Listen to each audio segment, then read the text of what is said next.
much honey this fall. Yeah. It's all down in the high bottoms. When I get Got my sled out. Really? I'm gonna Nice. vaporize them with oxalic acid here in a couple of weeks. With oxalic acid, what does that do? Just don't be caught. It's the most effective mite treatment. That's right. But it doesn't hurt the bees? Yeah, we haven't had much luck. I never did that. No, it's pretty neat. Huh. My daughter's been But all the old Yeah. mite to always, strips she's 9, so aren't she working knows, right she has a long Yeah, I never history. saw Yeah, those right. either. Like, I wonder if Remember living when I was do you 9, live out in so the it was- country? now, right in town. Of course, the bees Yeah, could looks range like so it's far, that really doesn't high. It's matter. pretty easy when you're Stay in touch with other bees that have that, and that's it. I lost one hive to wax moths. Population Yeah, drops. too bad. That's what I was always worried about. That's a mess. I bet.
You apparently won. We did. We have them all through the neighborhood, and now it's in the code. So Is it? I wondered about yeah, that. it's permitted in the code as long as there's an access easement and there's enough width and everything.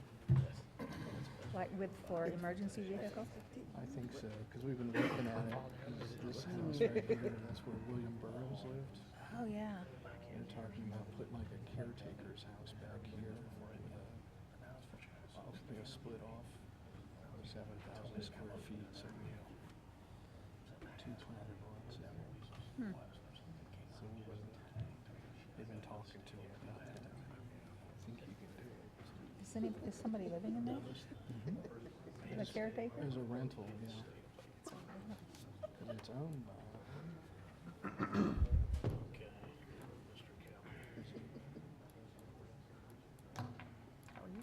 All right. Hi, Julia.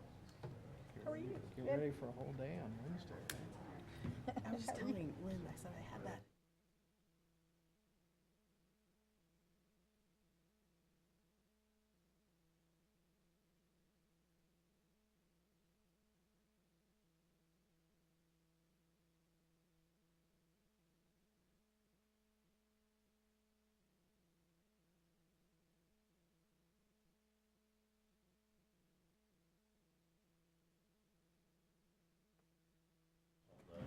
All right, let's call to order the September 26th Lawrence Douglas County Metropolitan Planning Commission meeting. I want to welcome everybody for attending. We usually start with some minutes to approve, and we have the August 22nd minutes available. Motion. I move we approve. Thank you. Motion by Commissioner Britton to approve. I'll second that. Second, Commissioner Butler, thank you. All in favor? Abstaining?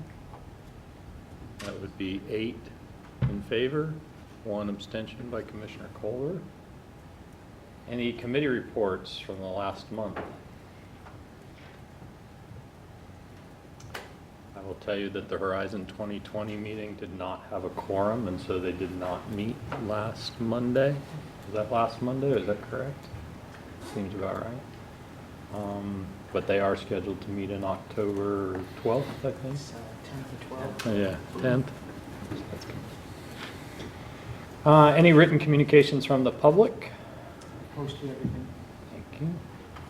There was some communications posted this afternoon, is that correct, or this morning? It was posted after our 10 a.m. deadline, and as well as some technical data for the HERE project that you received. Thank you. And we have any written communication from staff, planning commissioners, or other commissioners? Yes, sir. We have a multi-dwelling inventory report that we've already shared with the City Commission, and we're asking you to receive that formally tonight. If you desire a presentation on that in a future meeting, we're happy to do that as well, but it's pretty self-explanatory and the conclusions are pretty direct, so we stand for your motion. So we'll need a motion to accept or receive the 2016 multi-dwelling inventory report. So moved. Commissioner Struckoff, motion to accept. Commissioner Harrod, second. All in favor? All opposed? 10-0.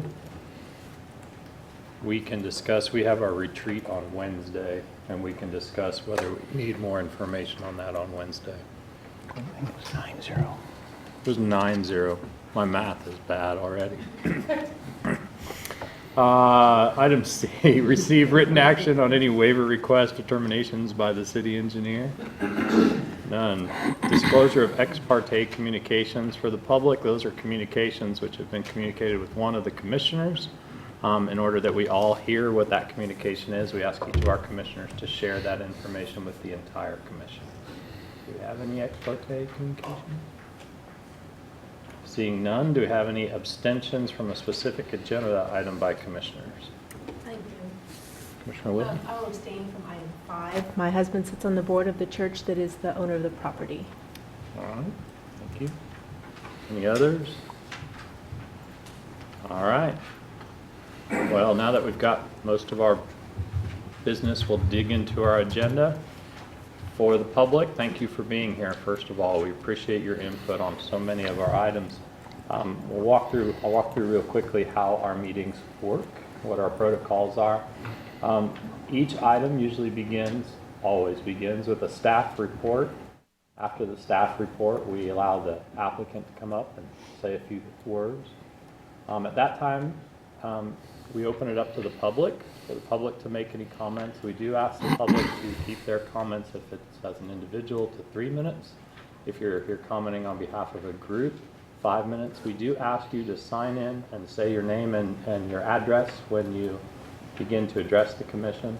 Once we hear from all the public, we'll close the public hearing and hear back from the applicant. Then we'll move the discussion up to the planning commission to discuss the item, take motions and votes.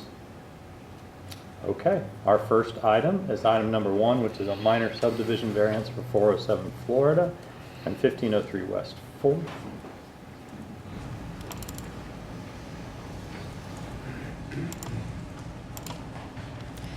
Good evening, Commissioners. I'm Mary Miller, a current planner, and this variance is from Section 20-810A2I of the subdivision regulations that require, when you divide property, that each lot would comply with the standards of the applicable zoning district. The subject property is at the southwest corner of 4th Street and Florida. It comprises 2 lots. The 2 lots are shown here. They were developed with a large residence, or a larger residence, on the north lot and a very small residence on the southern portion of the bottom lot. The way these were used, this residence on the north lot has an access to 4th Street, that it also used this driveway to Florida and this garage, which is on the southern lot. And the small residence on the south used a shared driveway with the property to the south. This was under common ownership, so that wasn't an issue, but they're planning on selling the properties. So they want to revise and reconfigure the lot lines so that they match the actual use of the property.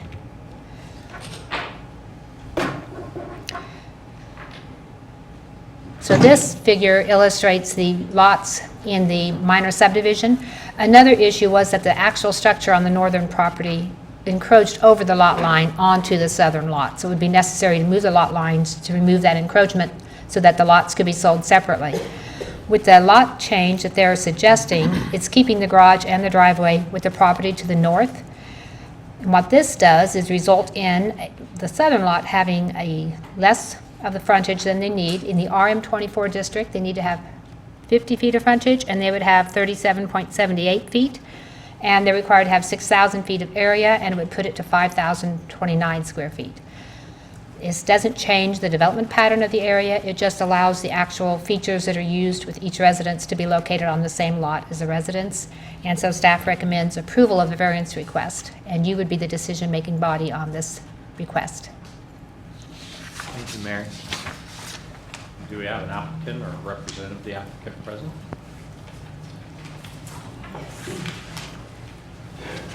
My name's Virginia Wingert, and this property was in the trust of my mother to my brother and I. And so we are wanting to sell the property, and we do own all the property, so we are requesting that you maybe help us out on this. So if you have any questions, why I might be able to help you. Okay, we might have some.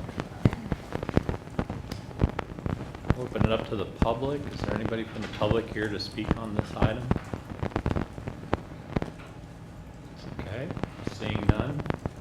I assume the applicant doesn't want to respond to no public comment, so we'll move on and bring it up to the commission for discussion, motions, and maybe a vote.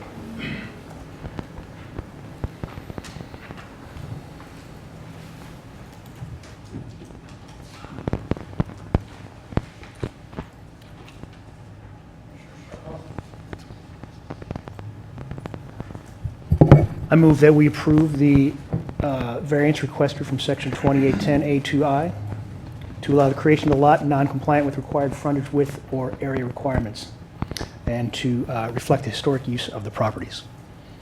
Thank you. Motion. Second, Commissioner Britton.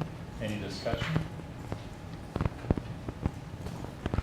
Hearing none, all those in favor signify by raising your hand. Item passes 9-0. Thank you very much. Thank you for coming. Thank you. Item number 2 is a preliminary plat, 2130 Bob Billings Parkway.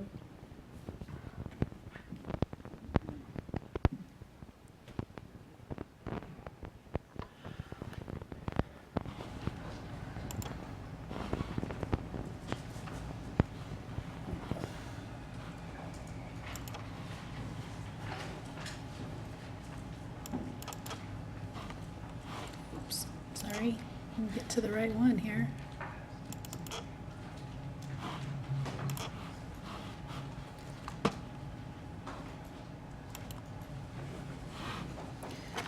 Good evening, Commissioners. Sandy Day. This item before you is a preliminary plat. This property has been seen before the commission, by this commission, a number of times in the past. The property is located on the north side of Bob Billings Parkway. It is currently platted as a single lot. The proposed preliminary plat includes the division of property into 3 lots with a shared access for a driveway that will serve all 3 lots, as well as a variance. It's a technical variance that you have considered it previously with the minor subdivision for Bob Billings Parkway as an arterial street. Current regulations require 150 feet of total right-of-way width. When this property was presented as a minor subdivision, the applicant did dedicate some additional right-of-way as well as easement. Because we are going through a subdivision process again, we're asking you to reapprove that technical variance. This slide shows the 3 lots with the shared access. Each lot meets the required frontage requirements.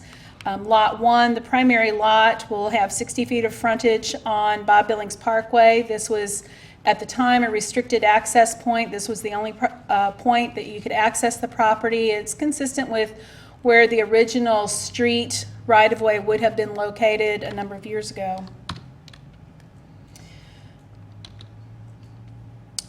This is highlighting just where that additional right-of-way and easement was dedicated. That does not change with this preliminary plat. You have 2 items to act on for this project. One is the variance request and then also the preliminary plat. Staff recommends approval of both, and there were no conditions of approval for the preliminary plat.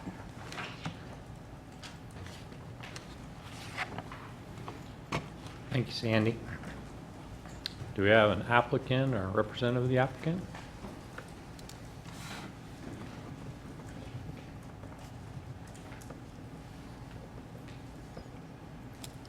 C.L. Mauer with Land Plan Engineering. I'm here to answer any questions you have about the preliminary plat. It's pretty simple. It's just 3 lots. And we've worked out everything with fire and trash and even the driveway for the, the width and that type of stuff. So those are the main items that came up during discussion for these things. So any other questions? All right, we may have some here in a little bit. Okay. We'll let you know. Thanks. This is a public hearing item on the variance portion of it. We're going to open up the public hearing for both parts here. Do we have any members of the public who'd like to speak on item number 2? Seeing none, we'll close the public hearing item, bring it up to the commission for any questions, motions, discussion.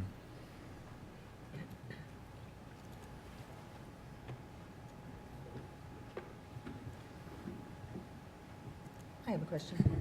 Commissioner Von Auken?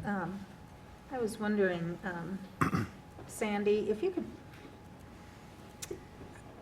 as I read in here, I see that there is considerable attention given to preserving as much green space as possible. And so that's going to be on the north and the east. Can you show on here exactly how much that is? I know I saw one of the diagrams earlier, and I'm not finding it right now.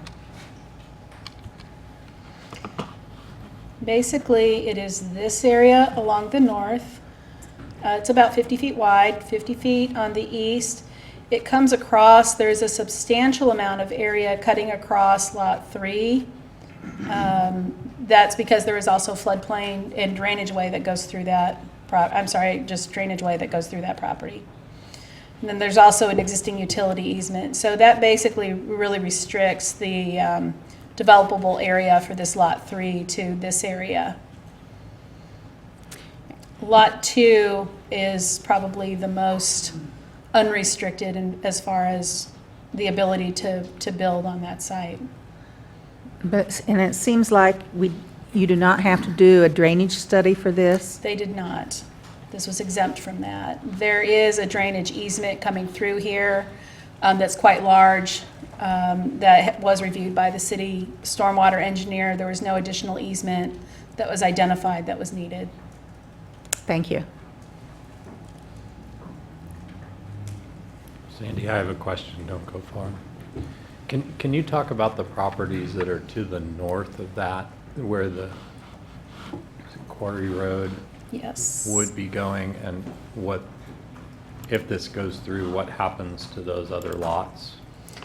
Nothing really happens to those lots. They were part of another separate action that went through to the city commission to vacate right-of-way.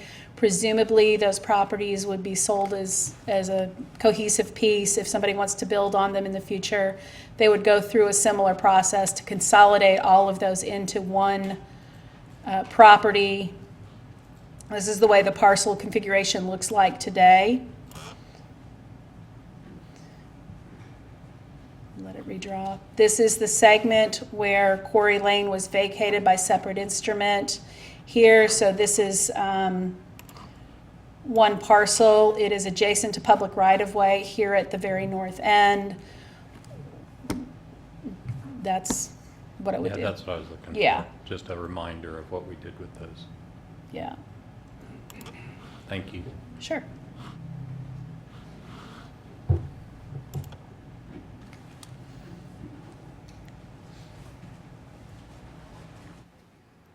Other questions? Don't be shy about making motions. Got a big agenda tonight. Commissioner Van Auken. I move that we recommend approval of the variance to reduce the right-of-way for Bob Billings Parkway from 150 to 100 feet. And I move that we recommend approval of the preliminary plat for Rock Ledge Edition Number 3. Second. Commissioner Van Auken, motion. Commissioner Carpenter, second.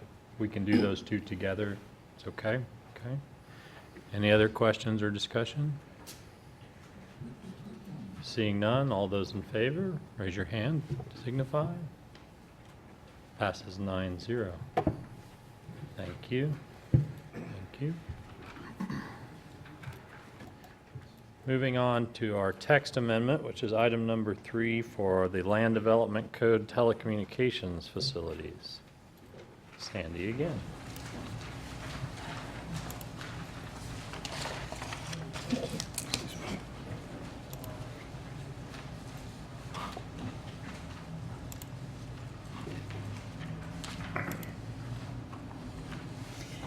This proposed text amendment is in response to changes in both federal and state legislation as it pertains to wireless communication facilities.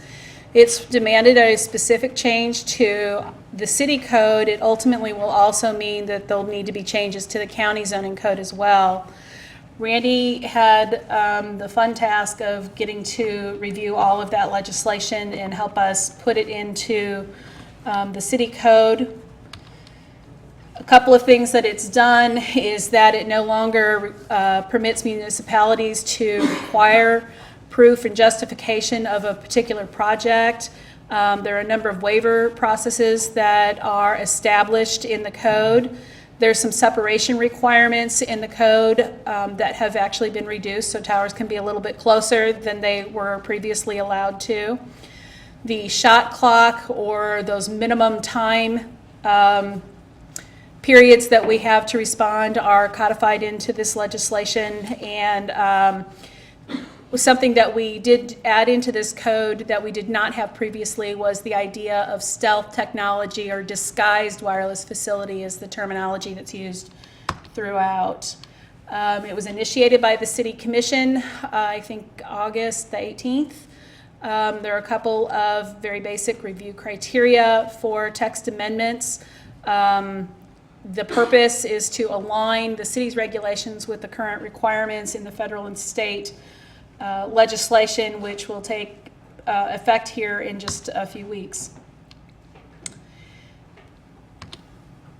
The code sections that are affected by this by this text amendment are the use tables in Article 4. That's primarily changing the name from telecommunication facilities to wireless facilities. It did not change anything about the districts that they're permitted in. All of that use piece stayed the same. Article 5, use regulations, is substantially different in the code, and then the terminology is also updated in the code in Article 17. So really, this is just kind of highlighting that change in the name of the use to be more reflective of wireless facilities. We have modified the format and the structure in Article 5 to set out purpose statements, definitions, the approval process, and some of those time limits. Specific to time limits, those approvals can be granted for a period of up to 10 years. They can be renewed, but they must start construction within 1 year. So if you're making application for that tower, you need to have a real project. It can't just sit on the books. There are some things that do change in the application documentation, not a whole lot. The fact that we can no longer ask for that proof or justification has been removed, but we still get application forms, elevation drawings, site plan drawings. We'll get a structural analysis that's reviewed either by our city building staff, or if infrastructure is proposed on city water tanks, that's reviewed by our city utility engineers. We also request line of sight, so some photo simulations, which we typically get from applicants. There are some different options for co-location when you're adding antenna to either a building or another structure. And there are some fee caps that were set out in the, I think it's federal requirements, and so this is just stating that we can't ever have our fees that exceed those maximum caps, not that this is proposing that. Some of the general standards that are changed, we base we look at the height of the tower based on the structure itself. Sometimes we see applications that come in that the height includes the structure plus maybe a lightning rod. Sometimes they don't include that. So this gives us a very specific definition of how we're measuring that height, and it excludes the lightning rods. Planning Commission can consider and recommend reductions in building setback, and that ultimately is the purview of the governing body to approve that setback. The code also, this proposed code, provides a maximum height limitation for new towers in the community. They would be maximum of 150 feet if they're in a non-residential district, and 120 feet if they're proposed in a residential district. That separation requirement, typically, we're looking in our current code, I think it's about 1/4 mile separated, so this does allow those towers to be closer. As I mentioned earlier, some of the design standards that get added in are this concept of disguised wireless facilities. Sorry for the typo there. One of the requirements is once an application has been received and it is a complete application, then we have 150 days to review that project. And that does get us through the Planning Commission process without a lot of deferrals. We could possibly have enough time if there were a deferral, but not multiple deferrals by any means. If a tower is vacant, so there's no equipment on it for a period of 1 year, then the tower must be removed. Current regulations allow a vacant tower to exist for up to 3 years currently. And then we exempt in this particular section, as we do today, amateur radios, broadcast towers, and satellite dishes are exempt from these particular regulations, and that stayed the same. This is just highlighting what those definitions are, what a wireless facility is. It can be any kind of structure. It is typically monopoles or towers, but they can also be buildings based on this particular change in that regulation and those definitions. Co-location, again, it's more clearly defined, and that it's when it's being mounted onto some other kind of structure is a co-location. It specifically prohibits co-location on utility poles and those type of structures. Let's see. And I think that's everything on this one. Be happy to answer any questions. Randy's here to answer the really hard questions on this, and that's it. Thanks, Sandy. It's a text amendment, so it is a public hearing item. Do we have anybody from the public who would like to speak on this? Seeing none, we'll close the public hearing, bring it up to the commission for discussion, questions. Commissioner Culver? Sandy, in regards to the disguised wireless facilities, what would something trigger that to be a requirement of an application in the future, or is that something, how would that work? Basically, if it's located within a residential district that's zoned residential, then it's at this point required to be, would be required to be a disguised or stealth facility unless there's a waiver granted. Or if the tower is located within 500 feet of residential property, they would also have to be disguised. So if it was outside that 500, but on like commercial or industrial property, it wouldn't have to be disguised. Okay, thank you.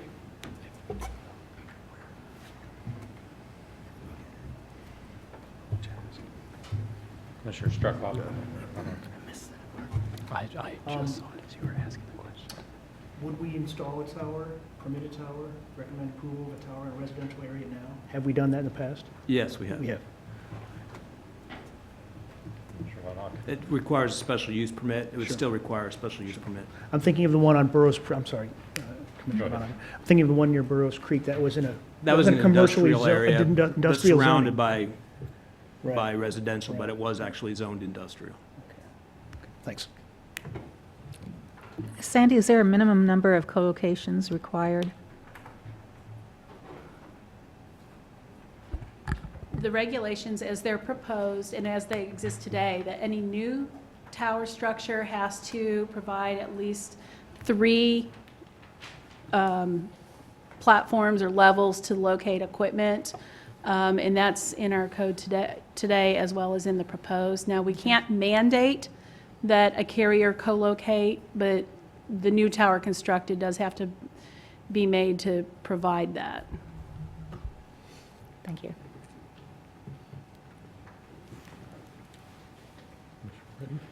Just to follow up, we can't, you're saying we can't. If somebody comes in and says, we want to build our own tower, and we can't say, well, there's space on this other tower, you have to use that before we're going to allow you to build a new one. Is that what you're? That's correct. We can ask them whether they've considered co-location, ask them what they've looked at and what they haven't, but we can't really force them to do that.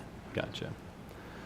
And then as on the disguised structure, is there anything besides, it looks like with disguised, basically they may not have to do the 3 co-location Correct. spots. Is there anything else that's different for the disguised structure? They can be located, I believe the separation is less because they may not have as much height. Oh, but it they can be doesn't, separated the a little bit 1,000 less feet. Than 1,000 feet. But that, other than that, that's all that would apply. Mhm. And then another question I had was on the 1,000 feet, I could think of situations in which maybe we'd rather have some of these things clustered together, especially when they're not in a, if there wasn't room, but we have that waiver opportunity in there that's built in. Exactly. We do have that waiver. Yeah. If this is going to be beneficial to the community to have 2 towers on one industrial lot that's away from houses or away from residential areas, Mhm. it might be better to have it there than to spread it through a residential area, for example. Mhm. So we have that opportunity to do that. I guess maybe a comment would be I can foresee, I'll be off the commission by then, but somebody may want to actually affirmatively take advantage of that even when they're asking for something that would be outside that 1,000-foot separation too. So I assume that this would accommodate that if we were to say we'd actually rather it be closer to this other site that fits within your parameters for the service that you need to provide. And Right. If someone came in and was 800 feet within another one, but it's a better location than something that would push it to 1,000, we have that flexibility to say, yes, that's the better location. okay.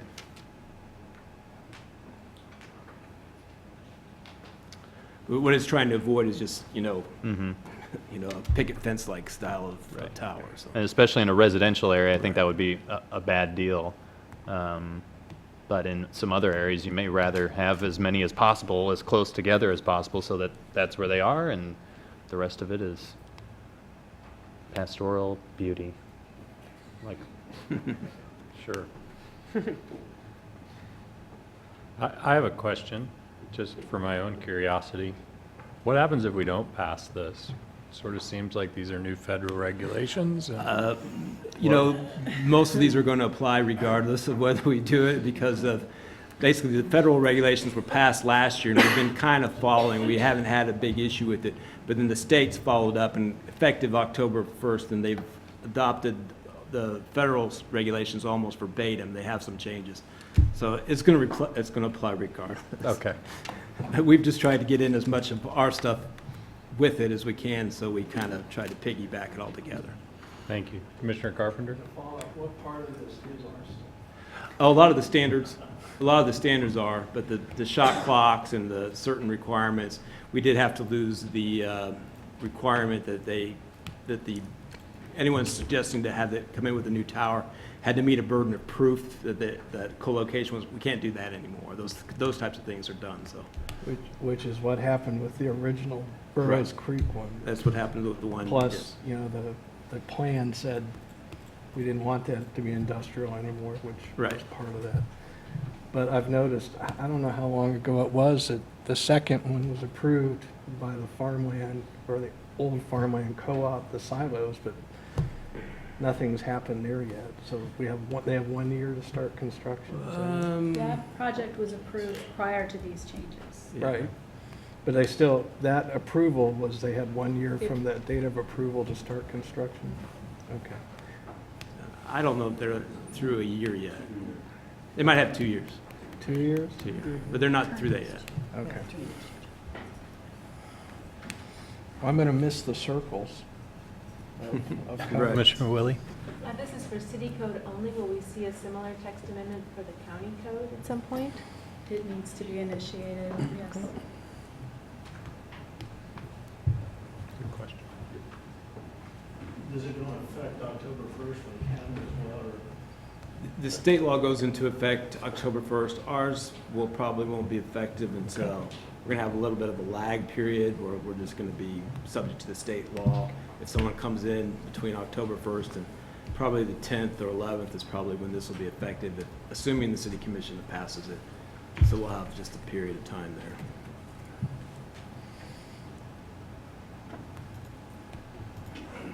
Commissioner Struckoff? I move that we recommend approval of the proposed amendment TA 16-00335, amending Articles 4, 5, and 17 of the Development Code to align with the new federal standards, and forward that to the City Commission with a recommendation for approval. Motion by Commissioner Struckoff, second by Commissioner Coleman.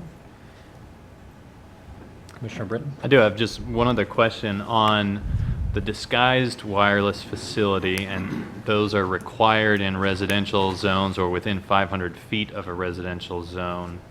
I assume, do we have the opportunity to waive that? I mean, and a little preface, I know one time when we were discussing some of this, and maybe it was at a mid-month, we looked at some pictures of some of the disguised options basically, and some of them were like, oh, that's cool, and some others were like, well, that just kind of looks weird, and people might be more garish than just another tower, that people are actually used to ignoring a gray tower on the horizon, whereas, so is there the opportunity to waive that and say, Yes. oh, we know you want to spend more money on a disguised one, But Verizon, but don't just like do it. the regular one because all the neighbors say that they think your design is terrible. Yes. We can do that? Planning Commission can recommend that be waived, yes. I want to make sure. I will be here for none of this, probably. We'll put you on the approval committee for Stealth Wireless. Okay, we have a motion and a second. Any other questions? All those in favor, raise your hand to signify. Passes 9-0. That moves us on to item number 5, which is a conditional use permit for Verizon Wireless at 1287 East 1200 Road. Commissioner Willie?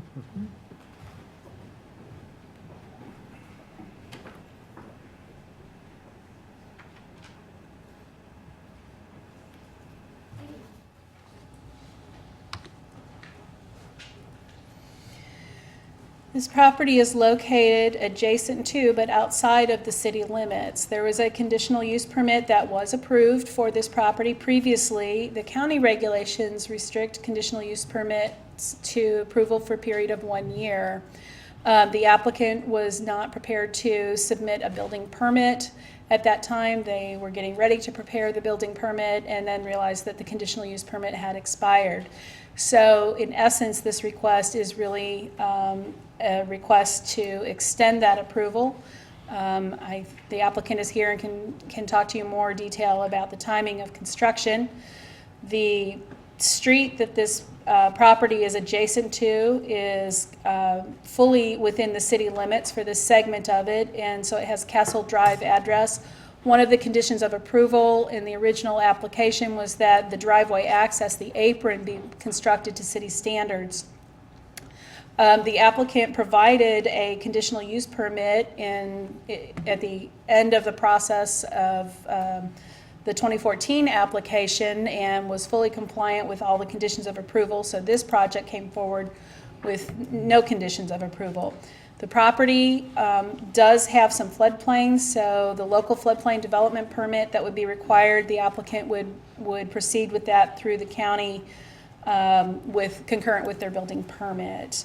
One of the changes in the project, the original application was submitted with some dense landscaping around the perimeter of the enclosure. That was found to be less desirable. It was not terribly easy to maintain in this type of setting. We recommended at that time, and it was a condition of approval, to provide street trees along a segment of Castle. The applicant submitted the plan with that change, and so we did not have to make that a condition either. We just wanted to make clear that this particular project is not subject to the text amendment that we just discussed. But some of those other regulations that will be coming into play may or may not affect this project. Staff recommended approval of the conditional use permit based on the findings of fact in the staff report, and as I mentioned, there were no conditions. Thank you, Sandy. We have an applicant or representative of the applicant.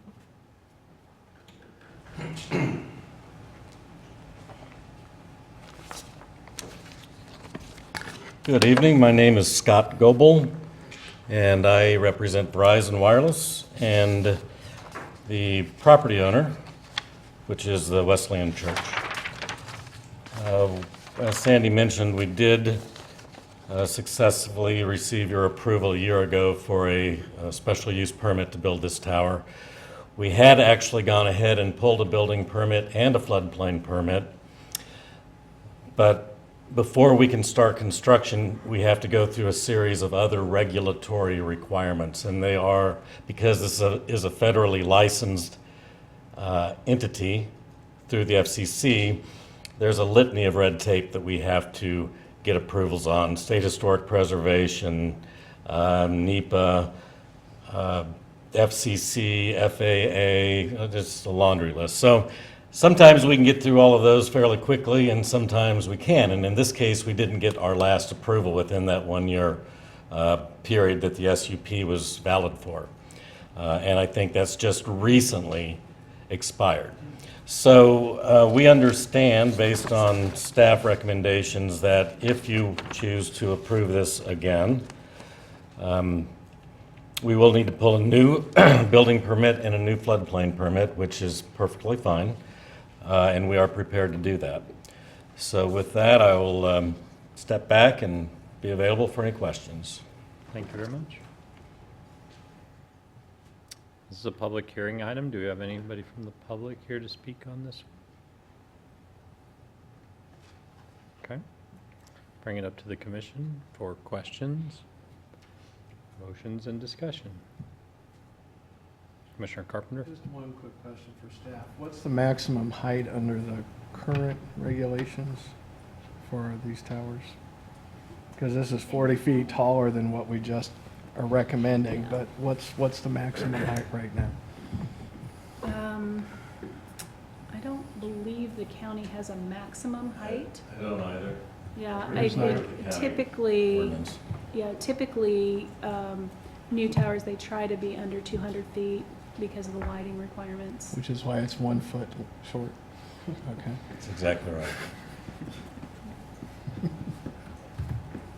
Well, 1 foot means we don't have to put a light on it, which is going to be more agreeable to the surrounding community.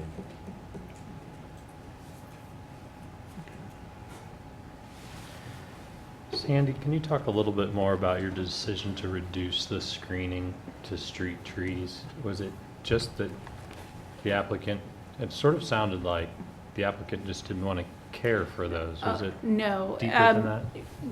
What we find, actually, that comment, I believe, originated with our Parks Department. What happens is if you have an unmanned site and you don't have a water tap and somebody there watering, that landscape material is generally not successful, becomes very weedy, it dies, it's constantly being replaced. So in that particular situation, it was more preferable to have the street trees than it would be to have that landscape that requires more maintenance. Okay. Thank you.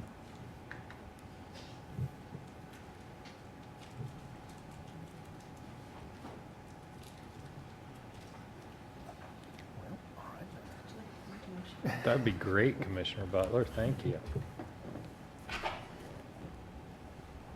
I would recommend that we approve the conditional use permit for a communication tower located at 1287 East 1200 Road and forwarding it to the City Commission with a recommendation for approval based on the findings of fact in the body of the staff report. Thank you. You did mean the county commission, right? County Commission. Yes. What, did I say city? Yep, sorry, county. I have a motion from Commissioner Butler. Second, Commissioner Von Auken. Thank you. Any other discussion or question? All those in favor, raise your hand to signify. Passes 8-0. Thank you very much.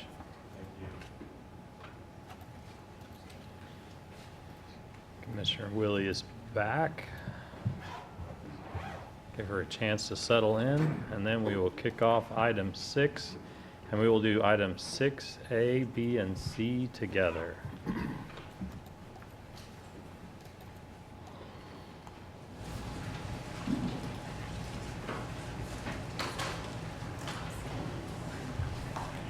Welcome back, Mary. Thank you.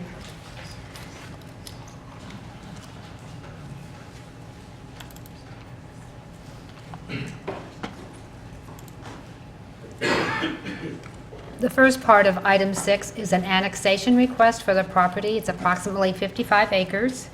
It's located in the southeast corner of East 31st Street and Michigan Street. Michigan Street is relatively new. It's on the east side of the apartments that were formerly known as the Exchange, and it was built as part of the SLT improvements. The yellow dashed line here are the city limits, so the subject property is adjacent to city limits on two sides.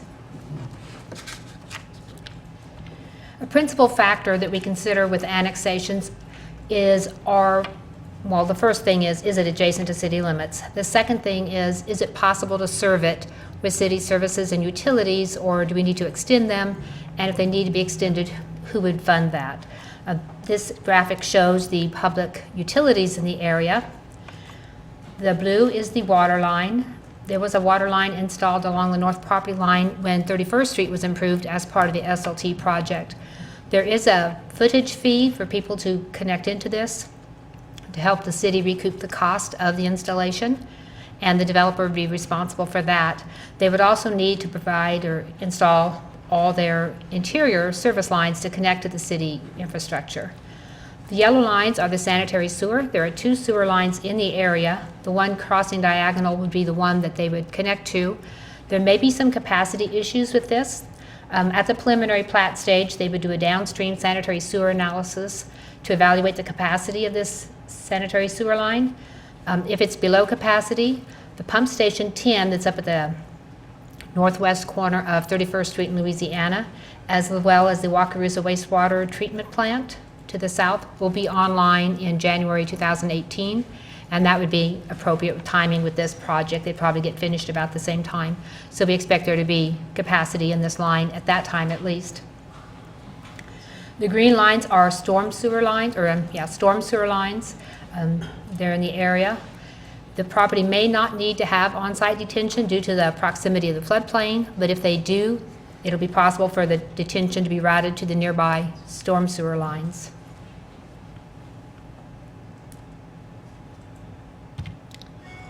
We also look at the street connections. And this graphic is actually looking at the bicycle and pedestrian, the shared use paths in the area. The subject property is shown in the red lines.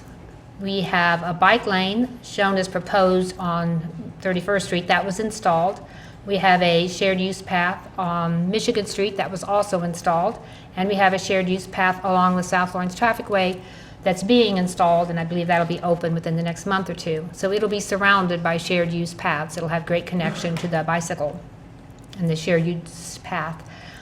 There is bus stops in the area. There's bus stops on the west side of the Exchange Apartments. And typically the transit service, they'll put bus stops and revise bus routes as need develops. So if this site becomes a user of bus facilities, it's possible a bus route might be extended to that area. And we also look at street improvements with the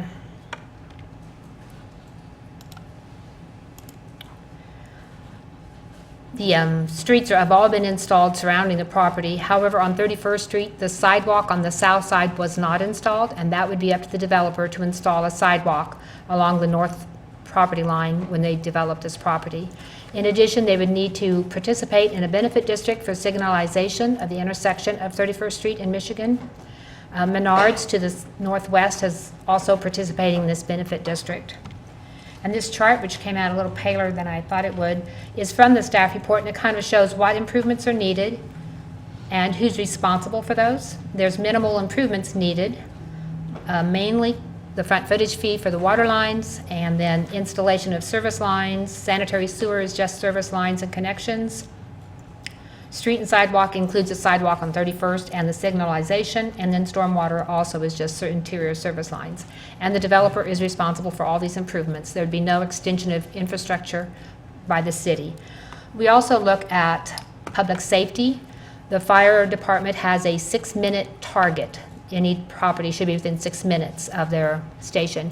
And they noted that this property is within 4 minutes of the 19th and Iowa Street station.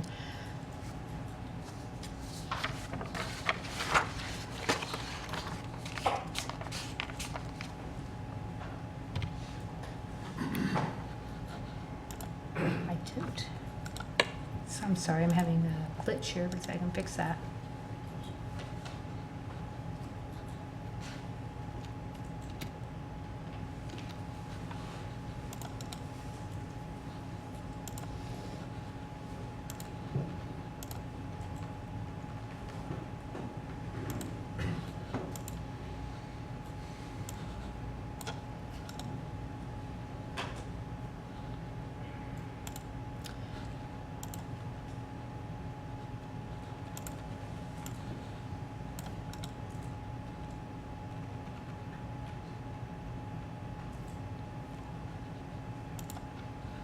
Not sure exactly what happened. I combined all my PowerPoints, and so there was a little glitch. But this is looking also at conformance with the comprehensive plan. Annexations would need to comply.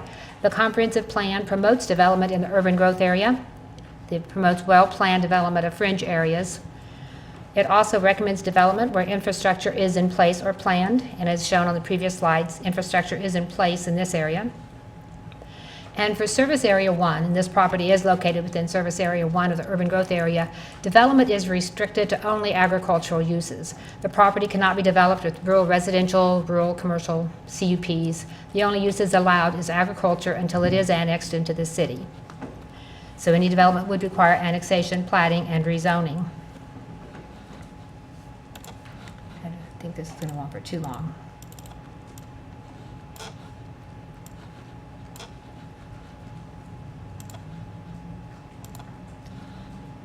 And the proposed use is consistent with the revised Southern Development Plan.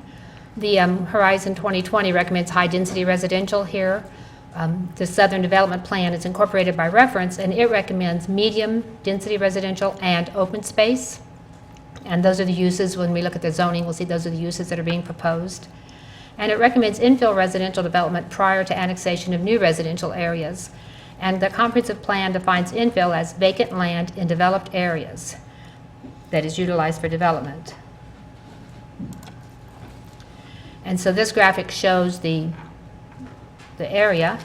It's quite well developed. We have the stars indicate commercial properties that have not yet been developed. Those are recently rezoned with the Menards development. And we have 2 dots to the north. Those are the properties that were recently rezoned to RS5. And then there's some properties to the southwest that have not yet been developed that are zoned RM15. The property has commercial, or has multi-dwelling residential to the west. It has open space to the north, as well as the undeveloped commercial property. It has rural commercial to the east, and to the south it has protected open space in the form of the Baker wetlands. So it is pretty well surrounded in a developed area. Even a lot of it is just protected open space. So it generally fits that definition of infill, even though it is an annexation.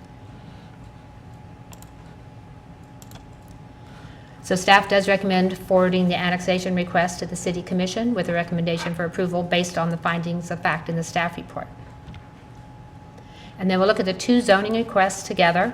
There was one for 30 acres from the A, or agricultural, to the RM15, which is multi-dwelling residential, maximum density of 15 dwelling units per acre. And the other is for about 25 acres from A to the RM15-FP, which is the floodplain management regulations overlay district.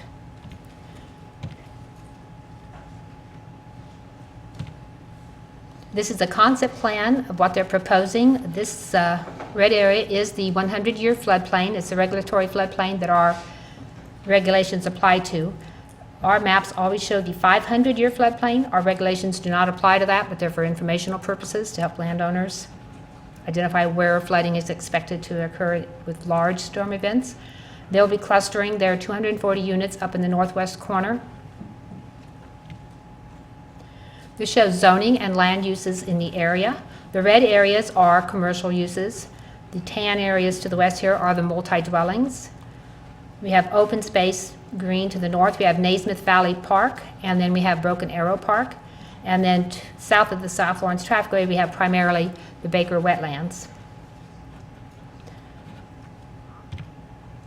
This map shows the existing 100-year floodplain, which is subject to the floodplain regulations of the county at the time. When it's annexed, or if it was in the city, it would be subject to the city floodplain regulations. The dotted areas show the 500-year floodplain.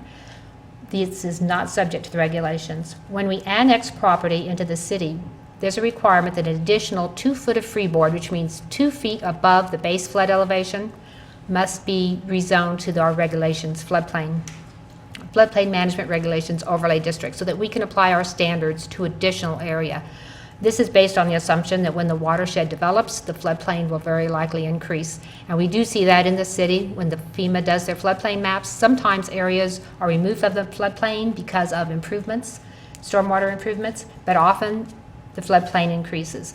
And so to ensure we don't have development in floodplain areas, we have the requirement to rezone that 2 foot of freeboard to the floodplain management regulations overlay district.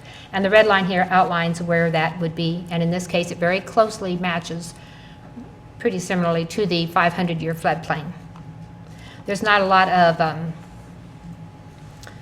subjective analysis of this floodplain overlay district. It's the 2 foot of freeboard, and that's what's required, and so that's what we're looking at for that particular zoning is in the area. As far as conformance with the comprehensive plan, when it comes to looking at medium density residential development, it recommends it be located, 1, along major roadways. This property is located with 31st Street, a principal arterial adjacent to it on the north. It has Michigan Street, a minor arterial on the west, and it has a South Lawrence Trafficway on the south, which is a freeway. It should be near high-intensity activity areas, and we have the South Lawrence Regional Commercial Center with Menards extending on 31st Street in the area. It should be adjacent to important natural amenities. It does have the Naismith Valley Park, which is a natural open space park. It's a linear park, and it has Baker Wetlands to the south as well as Broken Arrow to the northwest or the northeast. And density should be transferred from natural areas to the remainder of the property. And in this case, the RM-FP district will not be developed, but the density could be transferred to the northwest corner or to the southern portion. So in staff's opinion, it is in conformance with the recommendations in the comprehensive plan. We also look at the character of the neighborhood. Would the rezoning be compatible with that? This shows the character. Once again, we have the commercial uses. We have the multi-dwelling to the west, the undeveloped properties marked with stars, and the residential with circles. We have the open space. Pump Station 10 that I mentioned earlier is just to the northeast. To the east, there is the rural commercial business. That's Steve's Place, which is an event center. And then we have the Baker Wetlands to the south and the Baker Wetland Visitor Center.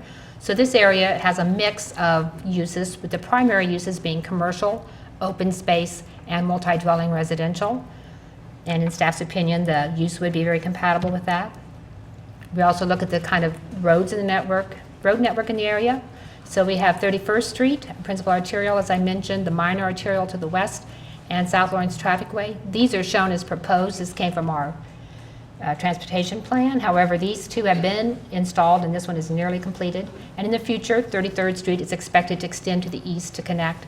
So it has good transportation, good access to the major transportation network. And then finally, we look at the plans for the neighborhood. This is an excerpt from the revised Southern Development Plan, and this is the subject property, and it does show that there's the area that's designated for open space. Other things we look at is what is its suitability to the uses to which it's restricted now. And in the A zoning in the Service Area 1, the only use it's allowed to have is agriculture. And while it's adjacent to major transportation network and it has access to public infrastructure, it's suitable for agricultural use, but it seems like the best use would be something more intense, an urban use. And it would be very well suited to the RM15 zoning that's being requested. The length of time that it's been vacant, it's always been used for agricultural use since the adoption of the comprehensive plan in 1995. I don't know if the service areas were designated at that time, but since the service areas were designated, it was not possible for it to be developed with anything else. We look at potential detrimental impacts, and I discussed those in the staff report. Traffic is one of the principal impacts that people see with multifamily or multi-dwelling development. We don't expect any, but a traffic impact study would be required with the site plan, and it's possible that there could be some impacts identified on adjacent streets, and there would need to be measures taken to mitigate those. Otherwise, we saw very few impacts that we would be expecting. And then we compare the benefit and the hardship of denial. We look at what would be the benefit to the public health, safety, and welfare if we denied this request. And based on the few detrimental impacts that we identified, we would see no benefit by denying the request. And we look at the hardship. If the request was denied, we would have a city with good access to the city infrastructure, including the road network, that would not be allowed to develop with anything other than agricultural uses, which would be a hardship to the property owner. And so staff recommends forwarding the rezoning request from A to RM15 to the City Commission with a recommendation for approval. And the applicant is present today, and I'd be happy to answer any questions. The applicant?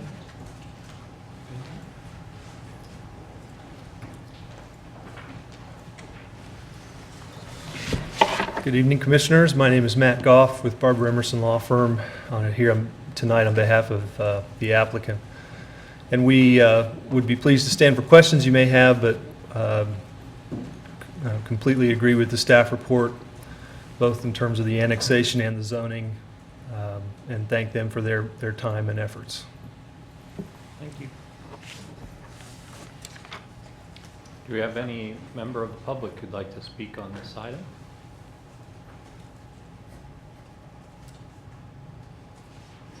Seeing none, we'll bring it back up to the commission. Motions, questions, discussion.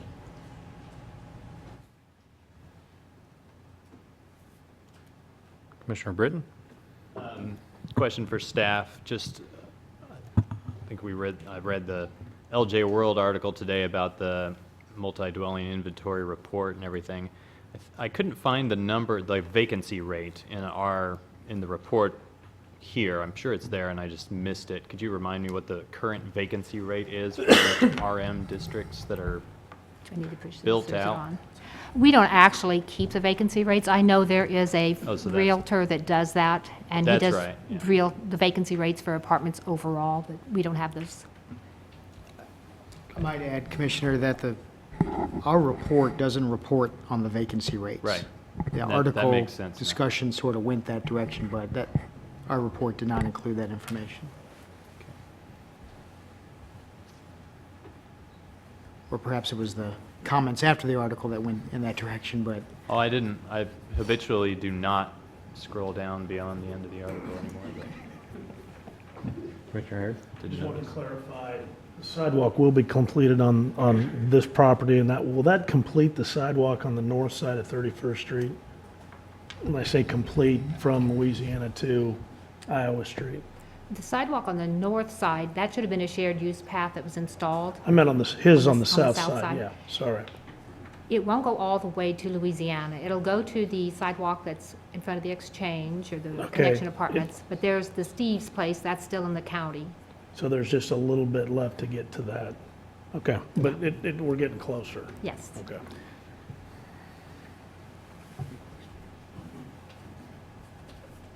Commissioner Britton? I know we just approved some RM for, catty corner, basically. I can't remember, though, where the street access to that property is going to be. Which one? The one just north and across the... yeah. Yeah, I think- right. Didn't that go from REM to RS5? Yeah, it actually went to RS5, and it's internal. Oh, that's right. It's internally coming. It comes from the north. Yeah, okay. Yeah. That's what I thought. It's not off of 31st Street anymore. Correct. Yeah.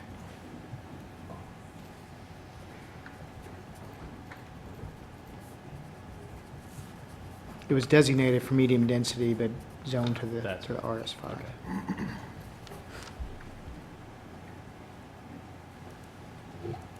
Commissioner Willis? I wanted to, Mary, for the explanation around how the floodplain floodway, how the extra 2 feet of freeboard as we come from the county into the city, how all of that was figured. I actually came in and met with Sheila over some of those very issues about, because we've had issues with what we want to do with floodplains in the past. And I was very pleased to see that not only is it intended to be open space within that potentially wet area there, but that's also what the applicant is wanting to do there. So it helped my understanding of the process here and also to be comfortable with the rezoning.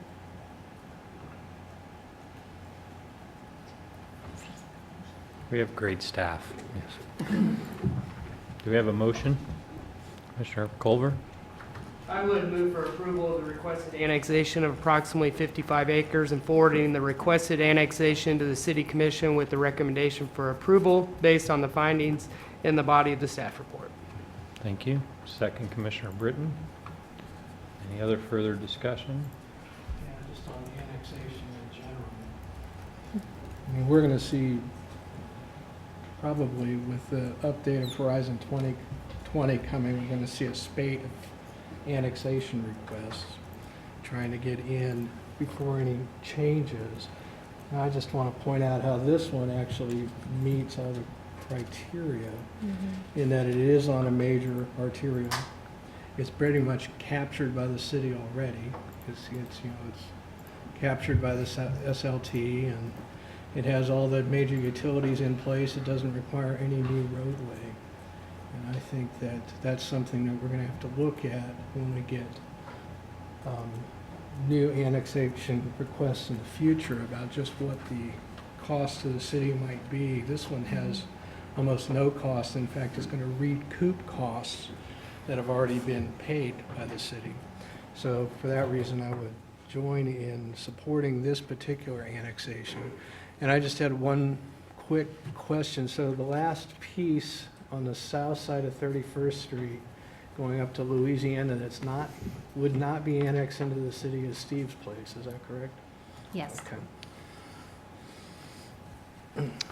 I'll just make a comment to staff. Thank you for preparing us for this item. We have been talking for quite some time about annexations and sort of what our expectations are.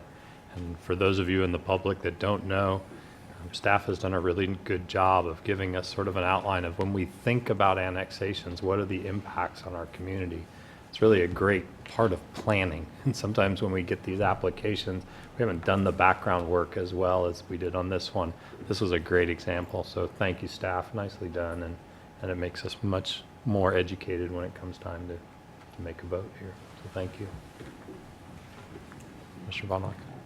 I would like to echo what has just been said by the two previous commissioners. And Mary, I thought you did an excellent job of preparing this and your presentation. My one little quibble would be, it just troubles me a little to call this infill.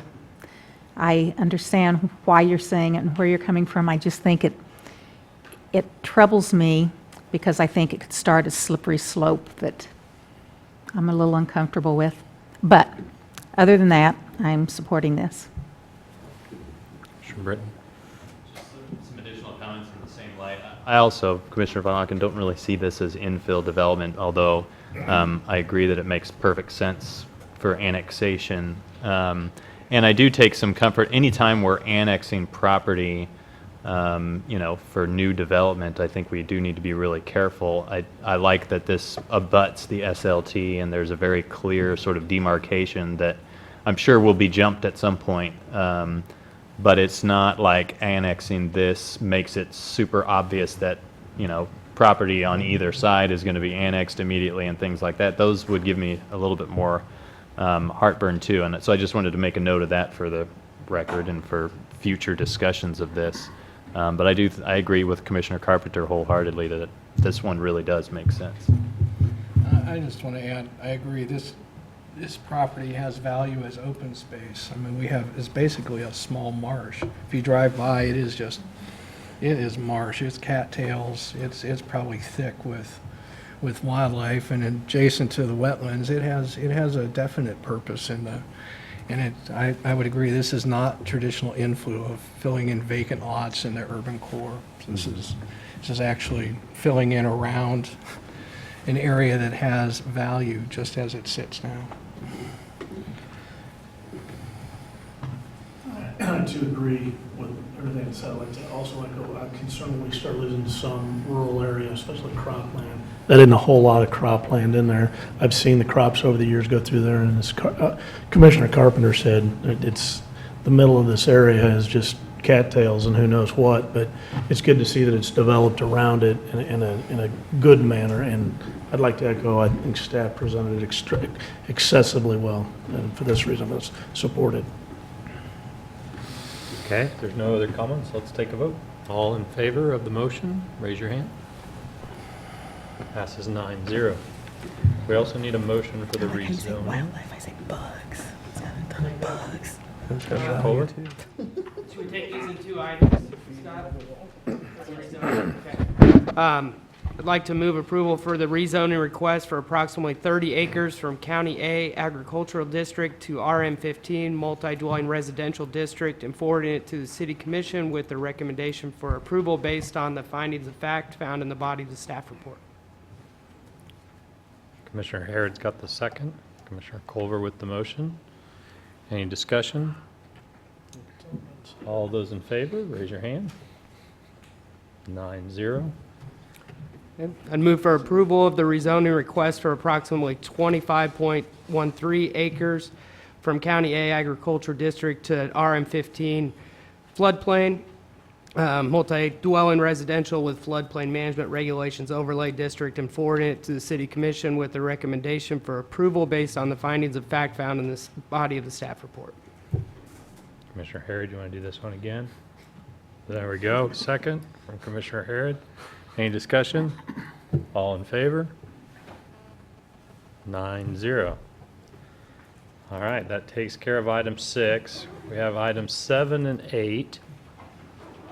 I'd like to get sort of a pulse from the commission, whether you'd like to take a short break here or power through. We will take a 5-minute break here really quickly. Let's be back at 7:47.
They're getting announced. Okay, we're back in session. Don't quite know why I'm gaveling. Felt good. And we're on to item number 7, which is a comprehensive plan amendment to Horizon 2020, Chapter 14. Hello, Jeff. Hello, good evening. Jeff Crick with the City County Planning Office. I mentioned the amendment is to Chapter 14 and Sector Plan of Horizon 2020, which we'll talk about. The item in blue there is the existing structure that is kind of the impetus for the comp plan amendment this evening. That is here, Kansas. The pink area there is the subject location, and a portion of that subject location is in response to the amendment this evening. So it is to specific plans, which is the oriented neighborhood plan that we have on Chapter 14. You can see there the map on the left is the existing future land use map that is in place there, again with the pink outline showing the subject property. And on the right-hand side is the modified one based on what staff is recommending in the approval this evening. The very left-hand portion of that pink square there, in the existing future land use map, it is a low-density residential use category. In the right-hand map, it would be upgraded to a high-density residential land use category. There's a couple different things at play here. It's a very unique situation that we have with this amendment this evening. It's, in all purposes, it's a very technical of an amendment. What it is you have a high-density proposed use that requires a high-density zoning and then therefore requires a high-density land use designation. So that is what the amendment does, is it kind of matches up the designation with the zoning to allow the PDP to become, in effect, a viable option going down the line here. What the Land Development Code requires is that for an accessory parking structure to be used in the same line, it must be in the same zoning or as intensive as the existing structure that is being tied to. So in the case of here, Kansas, this amendment would bring the land use in compliance with, the designation of land use in compliance with the Land Development Code to allow for the rezoning to come to an equivalent zoning for the Land Development Code requirements. And to kind of give you an idea of what this looks like in response to the table there, and you can see in the low density sections there, your typical zoning districts in this neighborhood would at best be an RM12D as your highest zoning category in there. But to get to the RM32 range that is necessary for the accessory parking lot, which Sandy will go into more detail here in a little bit, it does require the high density designation in that right-hand column. Staff does recommend the approval of the requested amendment with a narrative that was included in the copy of the ORIAD plan for your convenience as what would be promoted as the approved item there, that this shall only serve as parking for the University of Kansas and the Here Kansas project. There are options available to the Commission if it should so choose. You may recommend not approving and maintaining the low-density residential, but support the rezoning as the conveyed building intensity for the parcel. You also have before you this evening the option to deny the requested zoning, and that, or excuse me, deny the requested comp plan amendment, thereby also supporting the rezoning on that one. And with that, I will turn over to Sandy to cover the next two aspects of the case.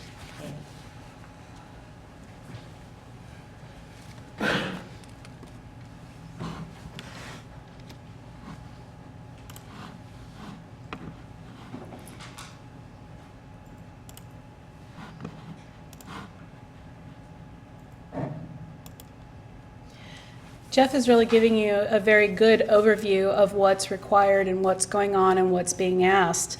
The next two items that we have are the technical rezoning and then the preliminary development plan. Anytime you have a rezoning that includes a PD overlay, the preliminary development plan must be submitted concurrently. The reasons for the request specifically are for the construction of a surface parking lot to provide the additional off-street residential parking that is part of the Here Mixed Use project. The rezoning includes properties that have both RM32 zoning, which would be the west side and is applicable to the project, and the UKU. So this rezoning would unite and provide a uniform zoning district for the project. And then, as we talked about, this project needs to have an equivalently high density zoning district to that which the residential piece falls under the existing piece. When you have accessory parking, it has to be that same or higher zoning district to be allowed. So the accessory parking lot needs to be located within 600 feet from the main entrance to the building. We'll talk about that in more detail. That requirement to have same or more intensive zoning. Accessory parking lots are prohibited in the RS district, so that's not even an option for us to consider. And then that appropriate buffer yards be provided. Those are the basic requirements for an accessory parking lot, which is what we're talking about. Jeff has covered that location in his presentation, so we'll kind of move on from there.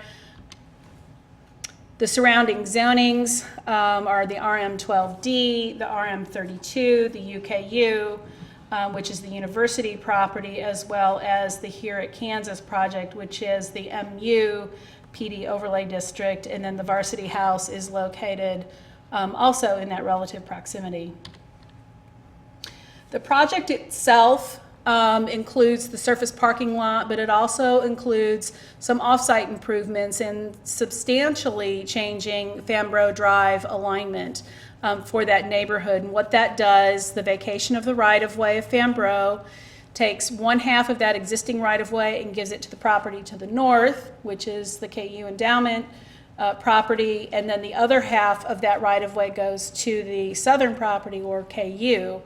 And then Fambro Drive would be realigned. It would be constructed as a public street to public street standards. And then there would be some additional off-site improvements on the university property as a part of this project. It includes the demolition of some existing structures that face Mississippi Street. It does also revise the alley. And then it creates new access easement that provides access from Mississippi Street to Illinois Street as a throughway, but maintains the alley opening. Properties in the neighborhood, the Oriad neighborhood, as we've discussed. There are a number of historic assets in the neighborhood, although none of those buffers or boundaries extend into this project. Project is in proximity to the university, and we have been very closely engaged with the university throughout the development and review process of this project. Some of the land uses that are highlighted in the Oriad neighborhood plan include some surface parking lot throughout the neighborhood. So this is not a unique land use in the neighborhood. There are a number of residential uses. There are multifamily dwelling uses that is reflective of what that land use plan shows for high density on the Mississippi Street, and then the low density more on the Illinois Street. When I looked at the length of time the property has been zoned, I originally put for the existing parking lot always. The aerial photograph maps go back to 1937. There's evidence that that property has been used as an open lot, even predating 37. The existing structures were constructed between 1810 and 1930. And we did have some comments for the applicant. We'll talk about that in the design piece of this presentation to reflect some massing that we find along the public streets. But only this parking lot is really technically vacant, even though it is used for a specific land use.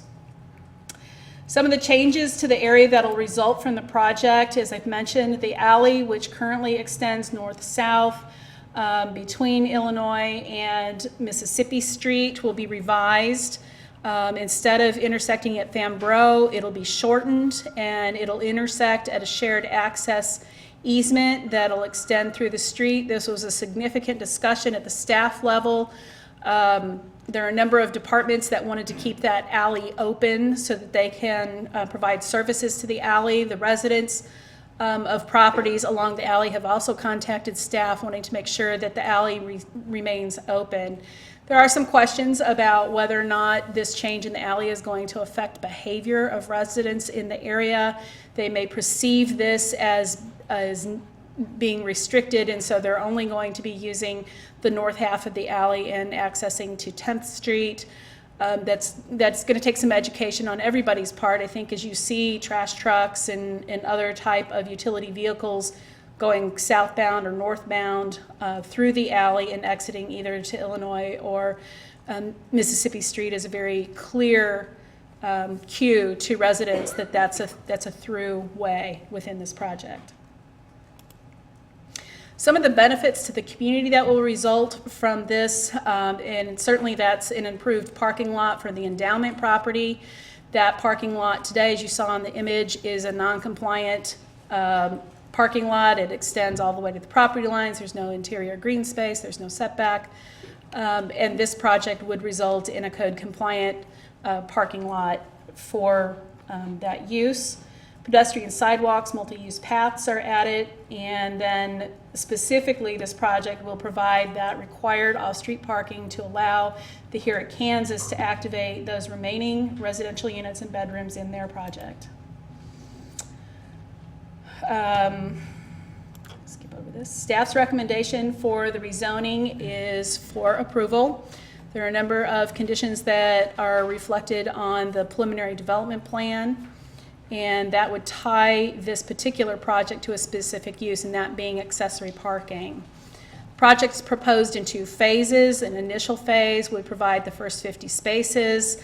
The applicant intends to, if this project is approved, immediately submit the final development plan, the final plat, start executing public improvement plans that will be required for this project, and try to conclude this project by mid-August of 2017. We'll let the applicant address that in more detail.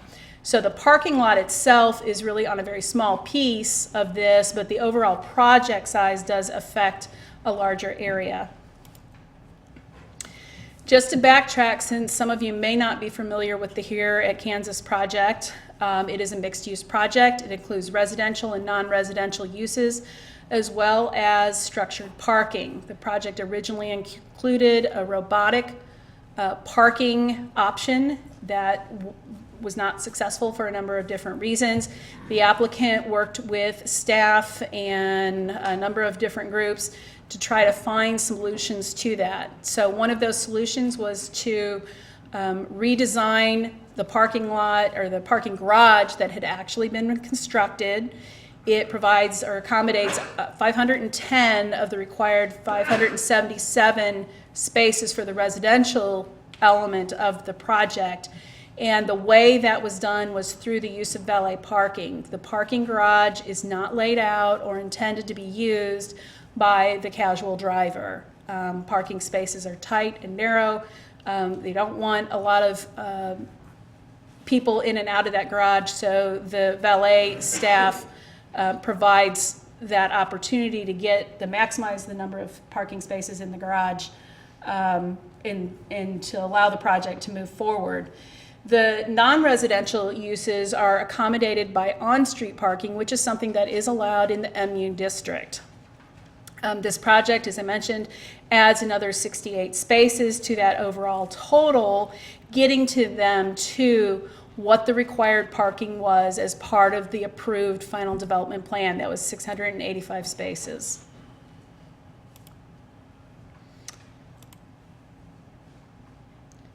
Make sure I'm getting here. There are a number of different studies that we looked at with this project. Downstream sanitary sewer study. There's no fixtures associated with that, with the parking lot itself. So the existing structures that are there, those fixtures would be removed, properly either capped or removed, utility lines that serve those structures. Public improvement plans are required for the relocation of Fambreau and all of the impacts on the additional infrastructure, water lines, sewer lines, down in storm sewer. Stormwater has also been reviewed, and this is something that has been brought to staff's attention by members of the public that are concerned about the project and what this may lead to for their properties. One of the things that the city stormwater engineer identified was that by realigning Fambreau Drive, you also redirect some of that stormwater further away from the residents that will continue to be located along Illinois and Mississippi Street. The parking lot will be constructed to city standards. It'll have area inlets that will also help address stormwater in that project. We did receive a traffic study from the applicant. It was reviewed. We received it late, but but it was reviewed and accepted by our city engineer. There are a number of comments that KU has had about the project, and we will continue to review those kinds of comments. The length of turn lanes, the exact location of turn lanes that are required to serve this area through the public improvement plan process, and that's a continuation of any development application. One of the significant concerns has been the fact that not only the HERE project, but many multifamily projects in that neighborhood require residents to vacate their parking during game days so that that parking can be used by people attending football games or other special events. This property is no different. So one of the things that we did talk with the applicant, and they should be able to address that in more detail, is that there is a plan to provide an alternative parking during those game days and those special events, that additional parking could be provided on other KU property, endowment-owned property. It would be located within 2 miles of the HERE project. It's a very short duration for that project. As part of the original approval of the HERE at Kansas, the 41 spaces that are located on the west side of Mississippi Street that are part of that retail or non-residential piece were also a requirement to be dedicated to KU activities during those special dates. One of the requirements of the development code, and this falls into the design category of the development plan, was that all parking spaces must be located within 600 feet to the main entrance of the building as you follow a sidewalk. So Jeff, being Jeff, was able to run some kind of special GIS analysis for me to be able to look at those. The farthest parking space is at 800 feet. The nearest space is at 543 feet from the residential entrance on Mississippi Street to the HERE project. So not all of the parking spaces meet that test, although many of them do. And as part of the preliminary development plan, this would be an element that we would ask you to consider as a waiver to allow for a parking lot that doesn't fully comply with that all 600 feet in that walking distance. Now, if you draw a box around the HERE project and we measure out 600 feet, this parking lot is entirely encompassed in that 600 feet. But as a person walks out the door, to the sidewalk, up the sidewalk, over and up, you do exceed that 600 foot.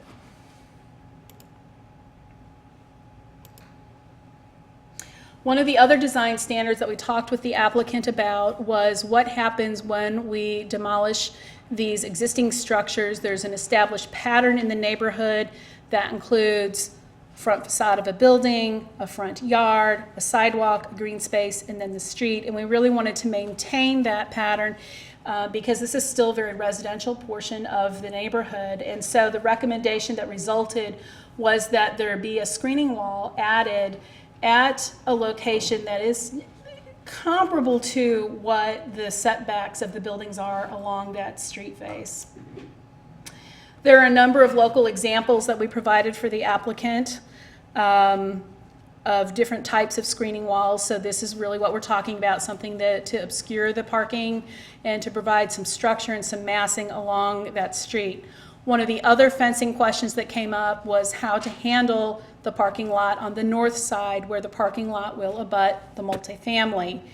And what we heard from one resident was a concern about his tenants who currently had a view of the university property across the open parking lot, but wanting to be able to provide something that clearly separates the parking lot from his property. And what we talked about was some kind of a picket fence type treatment along that north property line.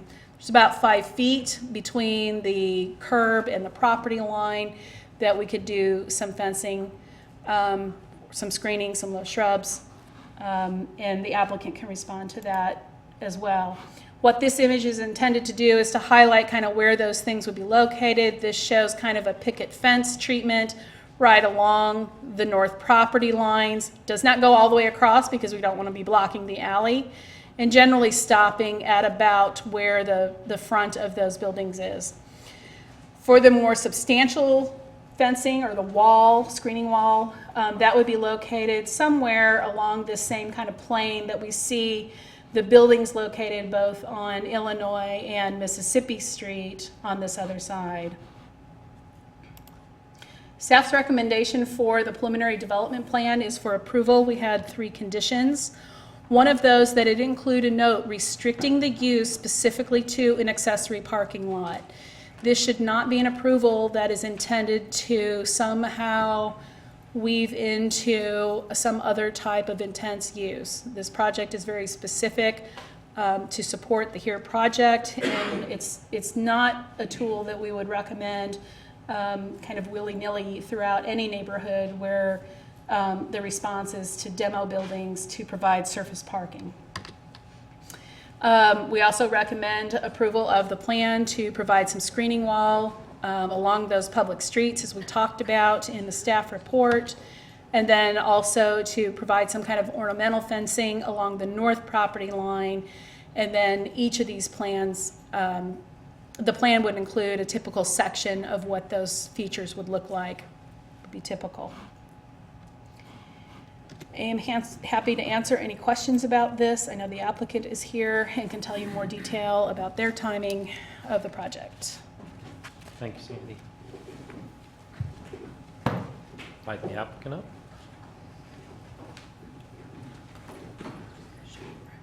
Thanks.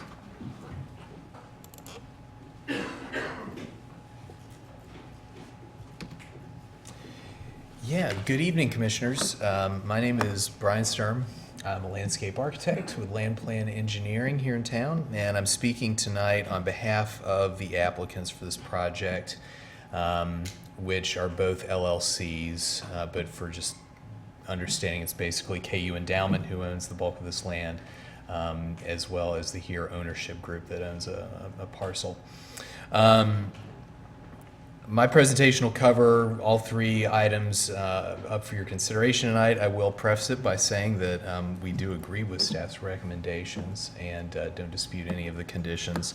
I mostly want to be able to elaborate on and try to complement the good work they've done and hopefully reduce some of the questions you might have later afterwards. It's been a while since the HERE project has been before this body. I think it was June of 2014. And only half of you were actually on this board at that time. But you all supported the project. The project actually won unanimous support that night for rezoning and the preliminary development plan. Since then, the final development plan was approved in the summer of 2015. All parking was provided at that time. In the fall of that year, the contractor that was to provide the robotic parking system filed for Chapter 11 bankruptcy and did not participate in the project in any way. And so the project was left with quite a dilemma. And ultimately, earlier this year, a new final development plan was approved. 685 spaces, that's the parking required for this project. Currently, as approved, they're providing 618 parking spaces. 510 of those are in the garage, operated, maintained, managed by valets. 108 spaces are on the street, angled parking stalls that have been installed now in Indiana and Mississippi. And as a result, 76 bedrooms that are built and sitting in that building are empty. Occupancy is withheld and will be until the HERE project can provide these 67 additional parking spaces. So since at least for me, my involvement in trying to find a solution to this goes back almost a full year. Last October, we started looking at what we were going to do to get around this pickle. Briefly considered an idea of taking the property at 1137 Indiana and converting that into a parking garage. That's the property immediately next door to this project on Indiana Street. That idea was considered for quite a while, was batted about between staff and the applicant. Ultimately was not workable due to this project's, this home's proximity to the Hancock Historic District there on 12th Street. There was discussion between the ownership group and KU and to some degree the city. This is a view of, the discussion was about extending the streetscape further south, further into the university. So this is a view of Mississippi looking further south there towards the Spencer Art Museum. And that idea did not go very far either. The university was not really willing to walk down that road, literally or figuratively. And so we started looking earlier this year at property to the northwest of this project. And great attention had been paid to this very early on in the project. The idea of realigning Fambro Drive is not an old one. I don't get to take credit for that. No one in this room does. It's been batted about for a number of years. But with respect to this situation, we realized, well, if you relocate this driveway, this street, make a proper four-way intersection at Mississippi and 11th, and that has numerous benefits we'll talk about, you get to vacate this piece of right-of-way that exists out there today. And then what can maybe be done north of that? And if you aggregate these properties that are under multiple ownerships and you take in the north half of Fambro Drive right-of-way, it leaves a pretty excellent sized piece of ground for what needs to be done here, and that is create a parking lot. In this case, right now, it has 68 spaces. And so that brings us to, I mean, this is really an illustration of the preliminary development plan before you all tonight. So I'm gonna start speaking about the PDP first. I'll say as a planning and design professional, I'm not a really big fan of planned developments, planned development overlay zoning. And it's not because I don't like producing lots of plans and drawing a whole lot or spending lots of time speaking with our city staff and property owners and neighbors. But oftentimes, in my experience, when you work on planned developments, you work, it's a very idealistic type of planning where you're going to work with multiple stakeholders, you're going to bring multiple property owners together, you're going to create some great public spaces, and it's going to work out. Maybe you have to tweak some rules with the zoning code, get a few variances, and that sounds great. And at the end, you're left with a CVS pharmacy or an IHOP. There are all sorts of planned developments in our town that I don't think necessarily accomplish all those goals that are set forth in that chapter of our zoning code. But this is a project that I think was really well suited to PD overlay zoning, to going through all these steps. We've worked with a handful of property owners here and stakeholders on all sides, and through this process that'll continue on with this going to the City Commission, doing a final development plan afterwards, I think we've come up with a project that is going to create a great deal of public good and is really kind of a triple win, a win-win-win for three different groups. And you start by looking at what's out there today, what the existing conditions are. As staff has stated, we have a parking lot. It's really an old tennis court, but it's been used as a parking lot for years and years. It's not at all compliant with our city's current parking lot design standards. It actually intrudes into the right-of-way, and it really is a big piece of pavement that's used just a few times a year. We've got some homes that are not in the greatest condition, that don't necessarily espouse the design ideals that are in the Oriad neighborhood design guidelines. You've got Fambro Drive, which is a street that we think enough of to have renamed after an old KU football coach, but it's not the greatest street in town. It's lacking pedestrian amenities, it's lacking bicycle amenities, which is a shame considering how much the street is used by people throughout the community and visitors to our town. And then on top of that, we've got this weird dog-legged intersection going on with Fambro Drive, and then just, a couple hundred feet to the south, 11th Street, which is just a result of typical city evolution. But nonetheless, it's an inconvenience for any of you, who've passed through there. So what this project is going to do for the city, this is one of the one part of that triple win. We're gonna get a lot of great public improvements as a result of this. We're gonna get a four-way intersection, something that we all know how to navigate, something that is much simpler for the hundreds of buses and trucks and cars and bicycles that go through Mississippi Street every day. We're gonna get, updated pedestrian amenities, curb ramps galore, and sidewalks on both sides of Fambro Drive. Specifically, there'll be a shared use path, a 10-foot sidewalk on the south side, which is something KU wants. There'll be generally improved streetscapes, the sort of urban street cross sections that the Oriad Neighborhood Design Guidelines espouse, where you have street, and then you have green space with trees, and then sidewalks, and then your development. And we'll be able to incorporate bike infrastructure. I mean, Fambro Drive will be a complete street. It'll be one that supports cars, pedestrians, as well as cyclists. The project's going to be a win for the Oriad neighborhood. And I'm comfortable in saying that. We had a good discussion with a lot of Oriad residents.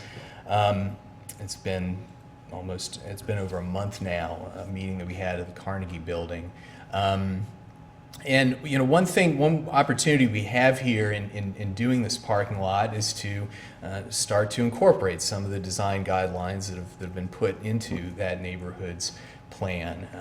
And we'll have the opportunity, and staff's talked about this already, to be able to screen this parking lot with street trees, with landscaping that's fitting of that neighborhood and of the university, and also of some screening, whether it's walls on the streets, the street sides of this project, similar to some that are already found in that neighborhood, or ornamental metal fencing that we might use on the north side to sort of separate this parking lot from existing apartments and homes to the north.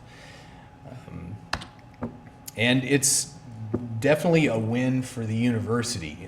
KU has looked at realigning Fambro Drive for more than 40 years, and this is an image from KU's 1973 master plan, and it's kind of hard to see because it's sort of in white up there, but they very much looked at realigning that street at that time.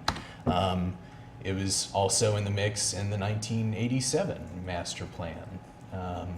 And then again here in our most recent iteration of KU master planning, the 2014 to 2024 campus master plan, it's still in there, still something that the university wants to do.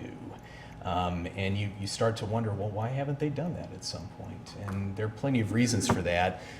It's not a cheap project, but it's one that we have the opportunity to take on right now because of sort of the relationship that's been forged here between KU Endowment, and the HERE project, and their interest in moving this ahead.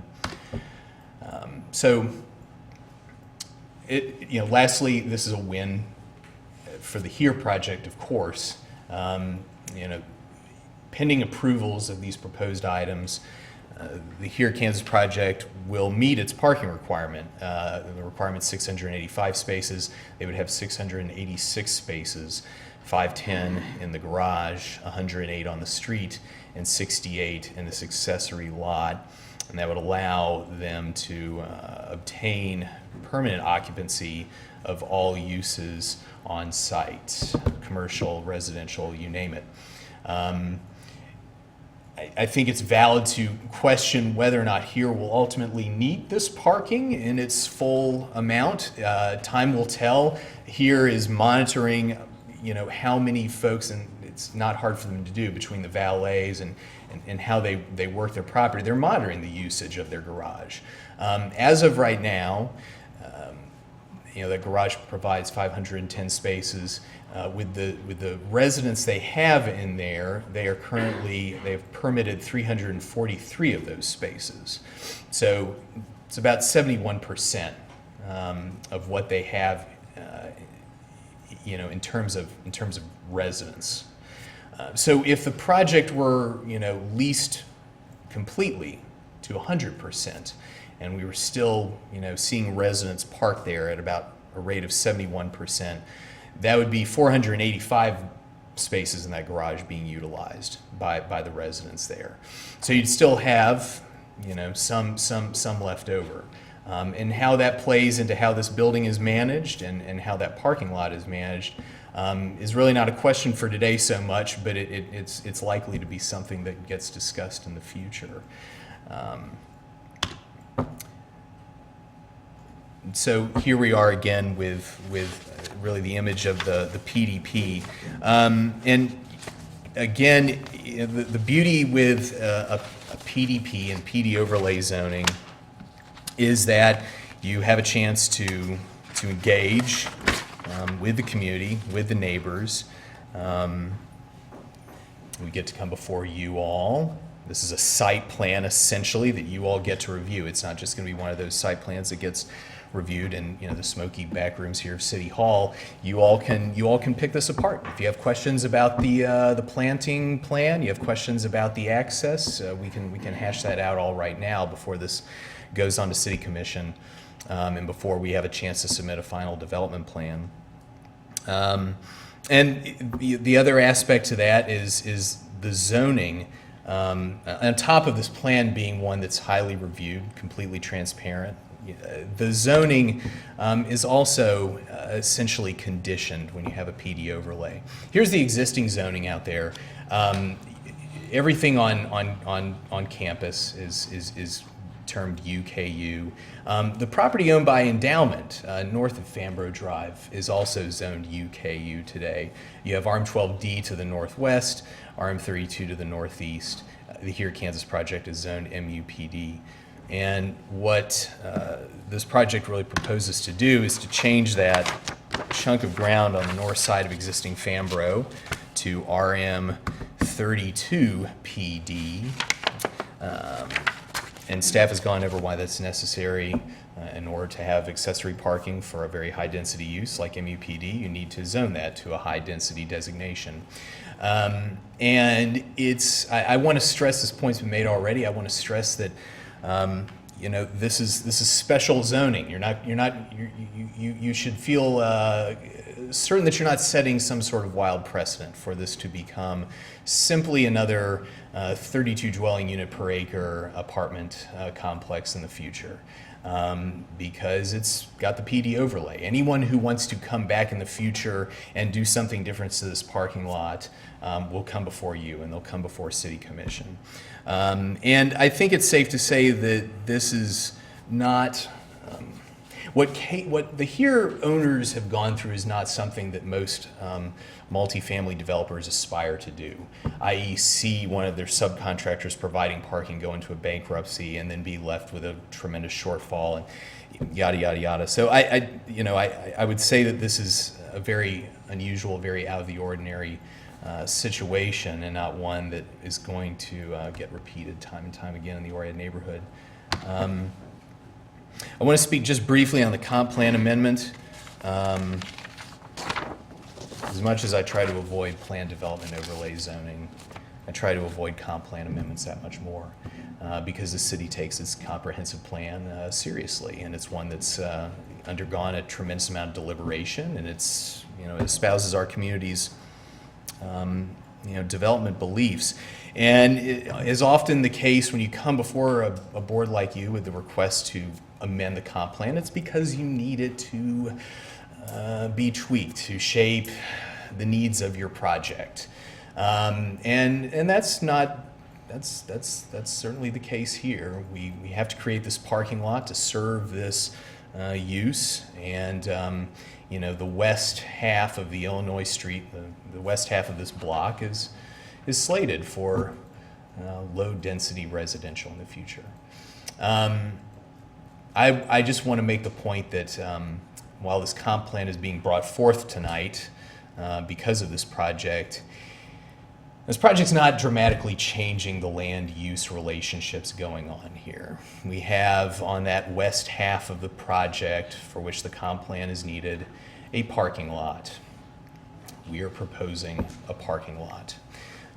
It's very unlikely that in subsequent years, were this whole project to have not happened, that this parking lot would have turned into a duplex or a low-density residential property. This just isn't really the place for that. And in fact, the properties immediately to the north of that don't exactly fit that bill either.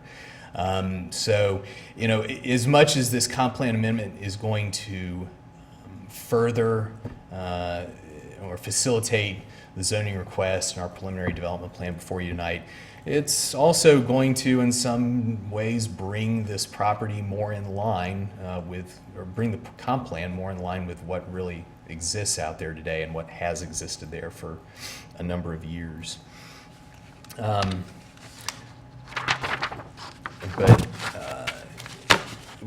know, those are the items before you tonight: preliminary development plan, the rezoning, the comp plan.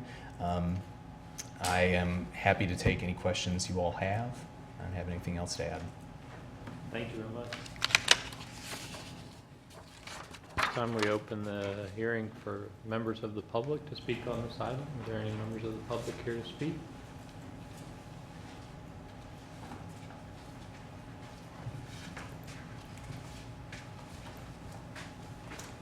I'm Kyle Thompson. I'm the chair of the Oread Residents Association. And I have something I want to read and then a couple of points or questions or something. We're concerned about the game day parking issue. One of our members said it's common rental contract provision that tenants must relocate on game day so football fans can pay for parking spaces. In this case here, it says it will make other provisions, but 68 cars would take up 2.5 blocks of street parking if tenants just park on nearby streets rather than using the HERE solution, which I understand is, you know, they're going to be on West Campus or something and then have to bus back. If it were me, on Friday afternoon, I'd go park my car on Indiana or someplace and leave it there for the weekend. And we're concerned about will the parking be designated or will it be for long-term parking?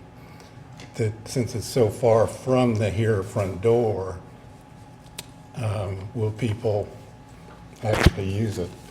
And then the curb cuts are discouraged in the Oread design guidelines. And this puts in 2 new curb cuts on Mississippi and Illinois. And also what kind of signage will be on the lot. We haven't heard anything about that. And then he used the figure of 71% of the residents now have parking in HERE. And my understanding is that HERE charges an extra $90 or so a month for parking. And, you know, if I were staying there and I'd park my car someplace else and save $90 basically. So I think that's kind of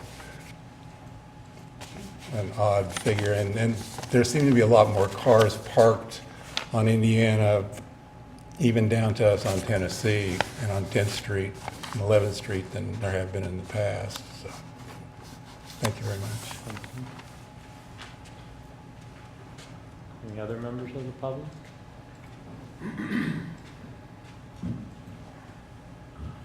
Okay, seeing none, we'll close the public hearing and bring it up to the commission, or actually we'll give the applicant a chance to respond to some of those questions. I always forget that part. Yeah, I appreciate that, commissioners. Let's see, the points that were just issued. In terms, I'll start. In terms of the curb cuts on Mississippi Street in Illinois, I understand that's sort of a necessary evil. I did want to highlight the fact that it's imperative that, you know, this parking lot continue to provide access to the alley that's existed there for, you know, forever. Folks who live to the north of this property will be able to continue to travel to the south. They won't hit Fambro the way they used to. They'll pass into this parking lot and out either side. It essentially creates kind of a T-shaped alley termination, which is something that we have in the Pinckney neighborhood and other places in town. It's just necessary for fire and medical access, for solid waste, sanitation trucks, and the general residents who live through there. And I think to some degree it'll actually provide more options for vehicle turning movements and connectivity throughout this little corner of the neighborhood. The issue of endowment and here sharing this parking lot has been the toughest aspect of this project for the development team. Endowment's been willing to work with the Here Kansas ownership group on this proposal. They're the owner of the majority of this land. They will be the owner of all of this land if this project moves forward. And while while there were discussions about endowment being able to allow the Here group to just use this 365 days a year, not just 355 days a year, that's not possible. Endowment's not in the business of buying land and leasing it to people for profit. They're in business to support the university, and so they have to have some use on this site, and that use has been and will continue to be, providing parking for folks coming to Memorial Stadium. I will say that, by expanding and improving this parking lot, that's a good many more cars that will be taken off of the Oriad neighborhood streets on those game days and parking here instead. It's certainly a valid argument that, the people who don't get to park there, namely the Here Kansas residents, are going to be going to a location that is not as convenient. But there are just not that many options for creating a parking lot of this size in the proximity needed for this project. This is a really great solution for the Here Kansas parking dilemma, just about every day out of the year, and it brings a number of public benefits to the city and to this neighborhood. Here Kansas and Endowment have been able to come up with a lease agreement that provides those students who end up parking in this lot a place to go on those game days. They're going to be given advance notice.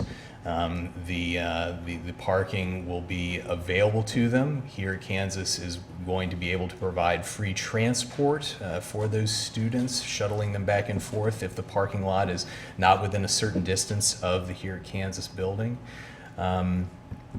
It's been an aspect of the project that's consumed a lot of time, a lot of discussion, and I think we're at a point where we have a solution to that situation. And in terms of whether or not the 29% of students who haven't bought a parking pass in this garage are parking in that garage, or they're parking in the Oriad neighborhood, that's really beside the point tonight. We've walked down that road. We've discussed that issue with City Commission already. The valet system, the garage that Here has, that's approved. The manner in which they lease it as an extra added fee to those students may be unconventional in Lawrence. We don't have to pay for parking too often in this town. But as we seek to do more infill development, as we seek to, build upon, places downtown, other places in this city, and rather than maybe continually spreading out, parking is going to continue to be more of a premium. The dilemma facing the Oriad neighborhood is one that certainly predates the Here Kansas project, and I know that our city's looking towards solutions to that, whether it be a resident permit system or something different. what the Here Kansas group right now is trying to do is create a solution that lessens their footprint on this neighborhood, and lessens, keeps them from contributing to that problem, and that's what we've proposed. All right. It's time for the commission to discuss, ask questions. Commissioner Britton? Just a quick question for staff, and I may have a foggy memory on some of this, but I know we talked about, the requirement usually that a rezoning fit with the comprehensive plan amendment. We'll usually have an amendment to change what the zoning calls for there, and then we'll do the zoning. Why is it in this case that we could potentially not have those match up? Well, I think this just presents a very unique situation. It really starts with the standard in the parking regulations that say that any off-site accessory parking lot has to have an equivalent zoning.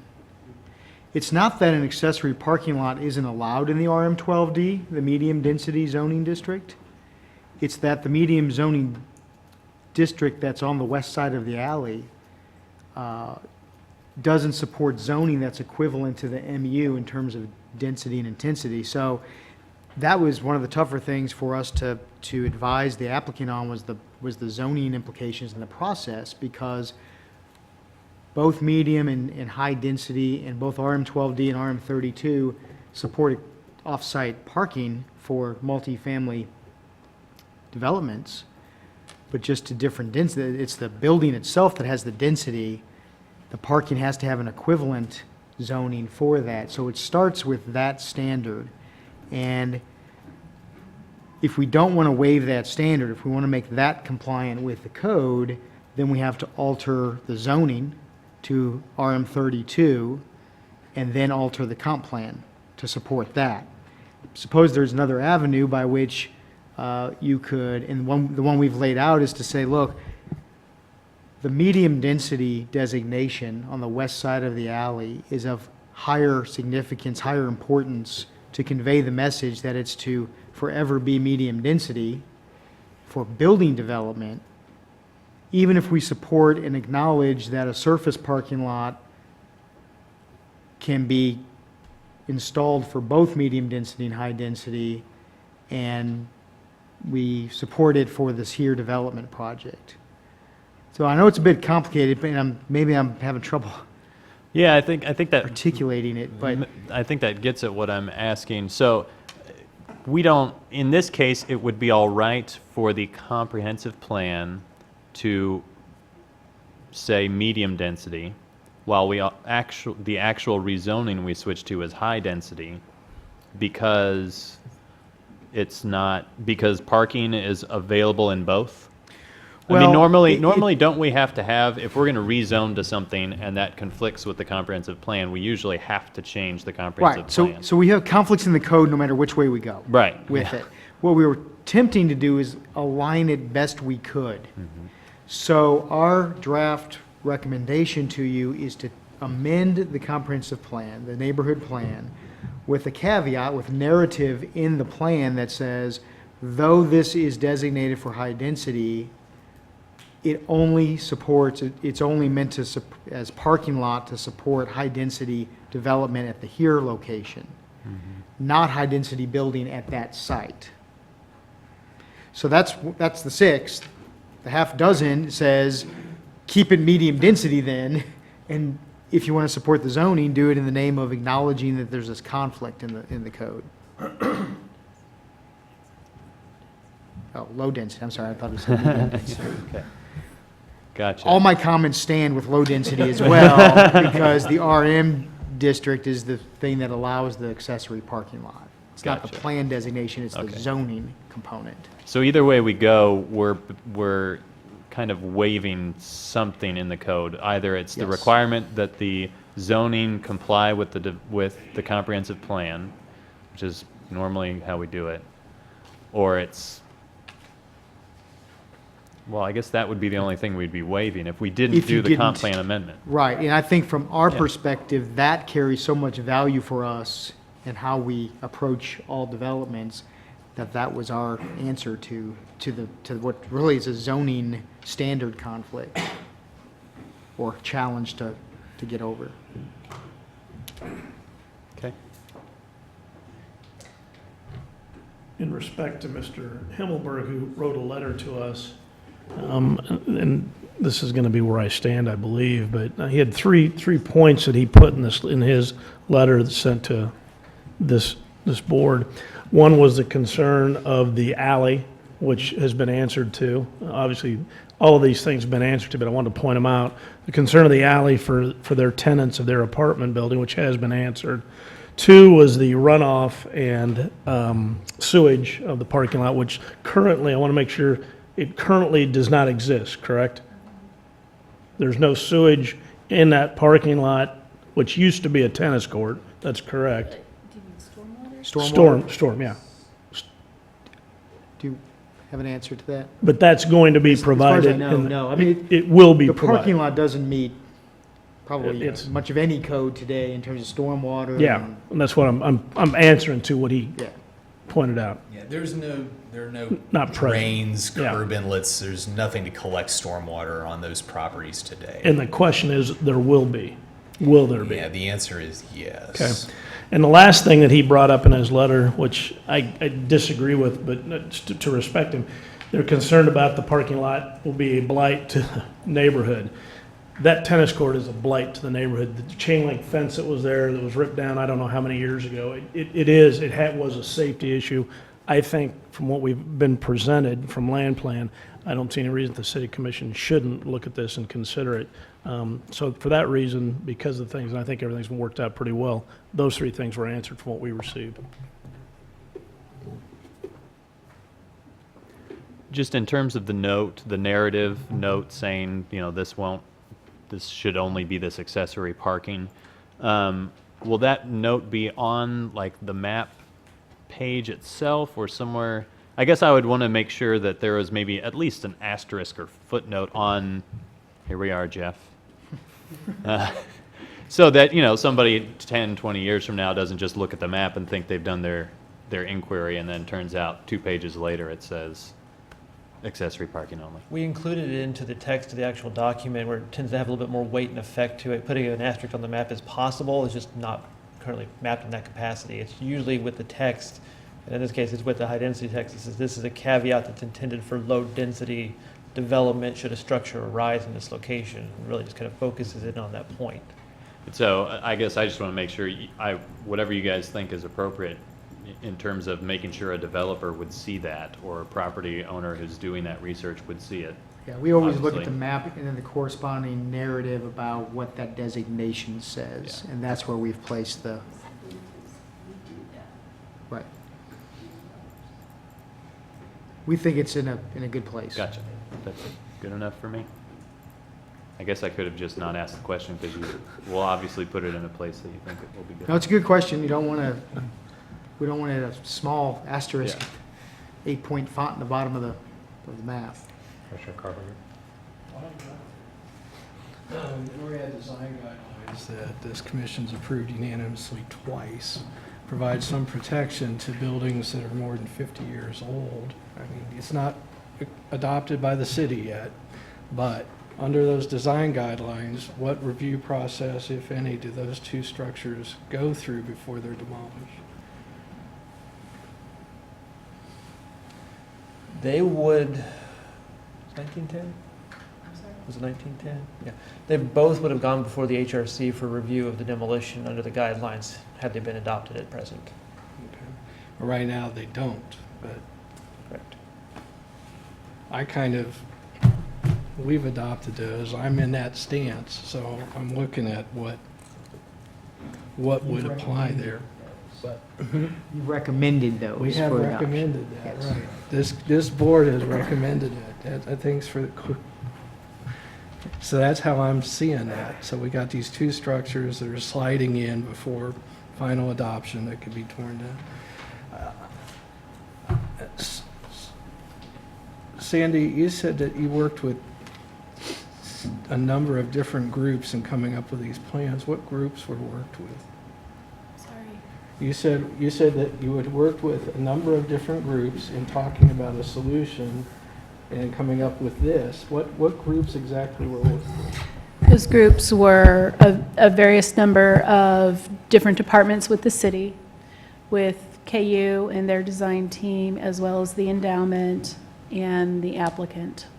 Those were the groups that we were working with. Was either of the two where you had neighborhood groups involved in those discussions? No. Okay.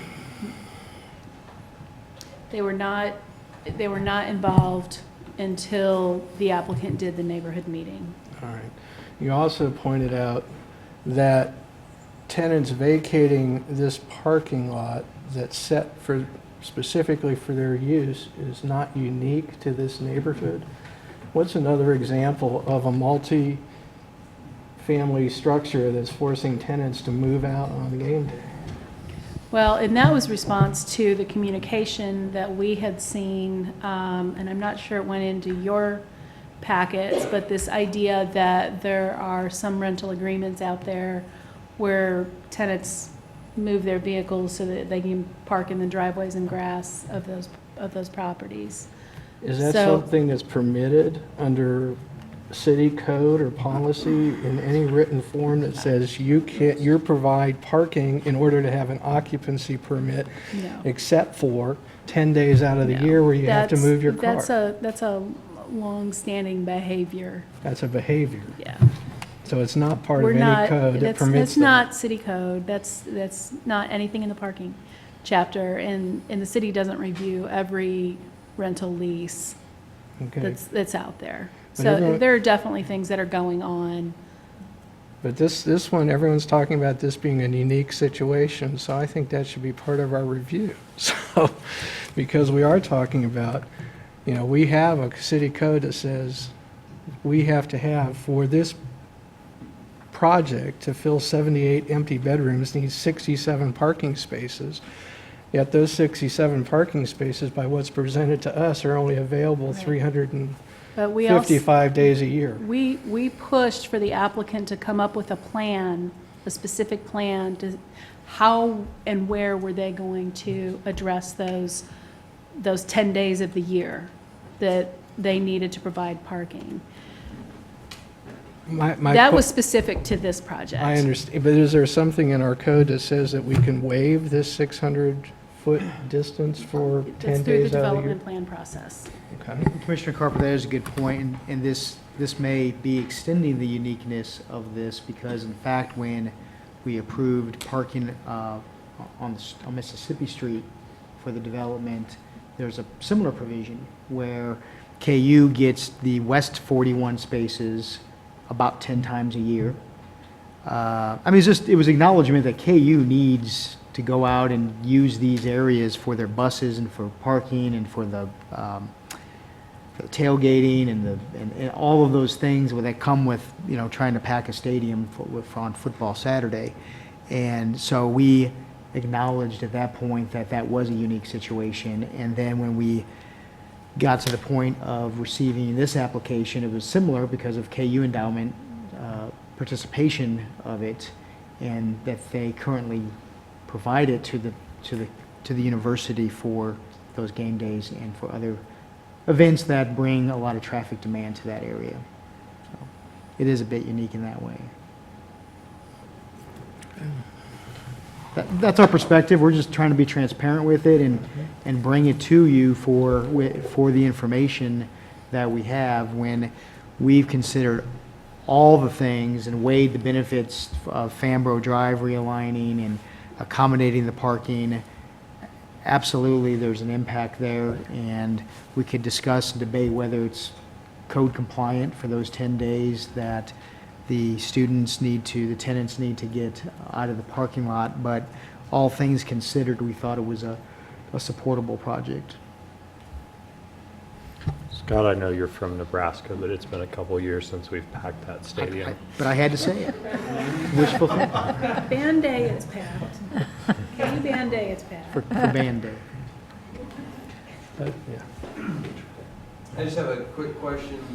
What is the planning logic for the 600-foot entrance? I mean, I'm sure it's best practice for some reason, I just would like to know what it is. Just so that it's convenient for the users, so that it's It has not nothing to do with inconvenient. ADA or? No, and one of the things that compelled us to support that is we understand it, that it is longer-term parking, that the behavior aspect of parking here at here is that you're not in and out daily.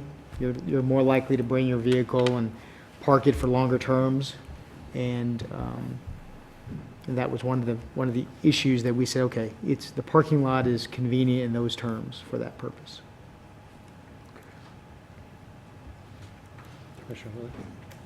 I think it's a pretty creative solution to a problem that we have that doesn't have a perfect solution, and it certainly has flaws, but I think that in some respects we have to rely on the market of students or whoever choosing, knowing the lease, knowing the parking situation, that they will choose or not choose to live here and park here under these circumstances. I think we have an obligation to help come up with a solution for the parking for the here so that they can go ahead and become fully occupied. I don't have any significant issues with it. There'll be bumps with it, and having to move for game day I'm sure is not entirely unique for this. It may be the largest circumstance of doing that, but I think that they've done a good job of being creative and finding solutions for the other residents to the north, keeping the alleyway open, not doing a gated type parking lot because that would restrict the flow. And it does turn one unsightly parking lot into a much better parking lot. That leaves only the issue of the two older houses that would be demolished in the process. Another question, I don't know if this is for staff or applicant, but this parking lot will be owned by a private LLC, right? It's on KU's master plan, or at least it's illustrated. I didn't see anything on there, and I know this is PDP and it's preliminary, and there's just some sketches, but lighting requirements either from the city or from KU, safe parking, the safe phones, because this is going to serve KU students. We're kind of in an interstitial space here. This is subject to all the city codes. Okay, city code. So while it's owned by KU Endowment, it will be, our codes will apply. So any parking lot lighting, we don't have a requirement for safe phones. Right. But if the applicant chooses to do something like that, we'd apply our codes. Right. And, one of the other things, now that you mentioned it, Commissioner Sands, that we think is a benefit is that green space between Fambro Drive realigned and the parking lot, which will be under the state's ownership, KU, not KU Endowment. Okay. And so we would anticipate at some point in the future, that provides them some real opportunity for gateway feature or whatever other use that they want to do there, where Fambro used to be at that location, obviously. So, but yeah, thank you for that question, because the zoning of UKU has kind of confused a little bit too. It's treated like it's private property being processed for rezoning and site planning. Sandy, just a point of clarification. Under the PDP review plan review, number 7, whether the plan will measurably and adversely impact development or conservation of the neighborhood. The staff finding under that, I think this must be a typo, but I just want to make sure. It says the project includes the removal of 10 existing dwelling units. 10 units. So you have 2 structures, and there's 4 in one and 6 in the other. So the 10 total dwelling units. I got you. Thank you.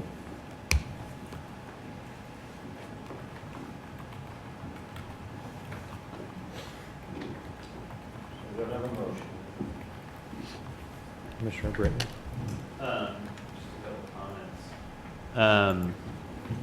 I think, first of all, I appreciate staff and the applicant and the university and everybody working together on this. I know that's been something that you've been searching for the right answer for a while, and anyway, I think it was an excellent presentation. I feel like all the concerns have been pretty well anticipated, if not complete, some concerns remain, but I think that staff has done an excellent job.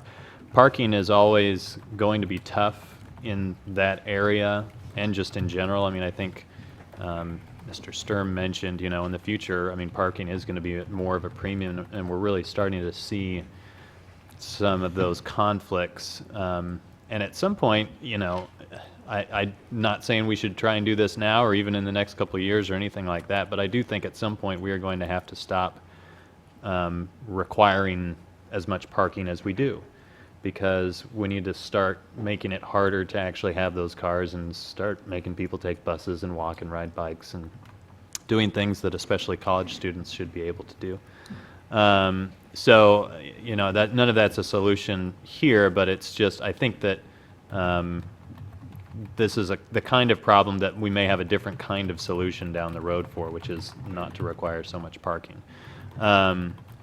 But I do think that parking there in this particular lot I think that is a solution for the students and others potentially who are going to live at the here building. I'm trying to remember when I was a student so long ago and we lived in the scholarship halls, we had to park in various lots that were at least, probably 500 plus feet away and down a hill, and that was the closest one. And that was just part of what we did. And nobody, we complained about it, but we just figured that was life in the big city, And I imagine that those students will be just fine parking down there if they need to, just like we were fine parking 4 blocks away at the extra lot, if we needed to then. I think we also had to vacate those lots on certain days, maybe not football game days, but there were definitely events where we had to get out. And it wasn't the best, but it was the solution that was available. The other thing is, the Oriad neighborhood will always have game day parking issues. I don't think we can, until we stop driving so many cars, we're not going to figure that one out completely. And the issues here impacting the Oriad neighborhood really seem to be what happens on those game days, because otherwise we know where the cars are supposed to be going. They're supposed to be going to this lot that we're hopefully going to approve. And the other thing is, I think that what we don't want is for the HERE project to be permanently, downgraded in terms of capacity. I think if it all works out and it looks like it's hopefully on the road to doing so, I think that'll be a great development for down there. I think it'll make game days better. I think it'll make being a student at KU or being someone who lives in Lawrence or Douglas County better. So I think we want to do what we reasonably can to make sure that that is a successful project, and this is one of the things that I think we ought to do. So that's getting close to a motion. I don't want to cut people off, but Go ahead and make it. okay, hang on then. And the one other thing is, I do think we ought to go ahead and change the comp plan amendment as long as there is, very obvious and visible language there that says this is really to be only that accessory parking development. So I'll start with that. I move that we recommend approval of the comprehensive plan amendment to Chapter 14 specific plans and the Oriad neighborhood plan to revise the future land use map as described in the staff report, with the relocation of the Illinois Street and Fambro Drive, and the inclusion of narrative in the plan that the property shall only serve as parking for the KU HERE Kansas project, and that we recommend forwarding that comp plan amendment to the City Commission for approval. Commissioner Sands seconds. I'm just going to make some comments before I call, though others can, of course, weigh in. I have a little bit of heartburn over this, and I think Commissioner Britton's comments are good in that we have created a code which requires us to provide so much parking that we're going to have to maybe create some unintended consequences that I'm worried about.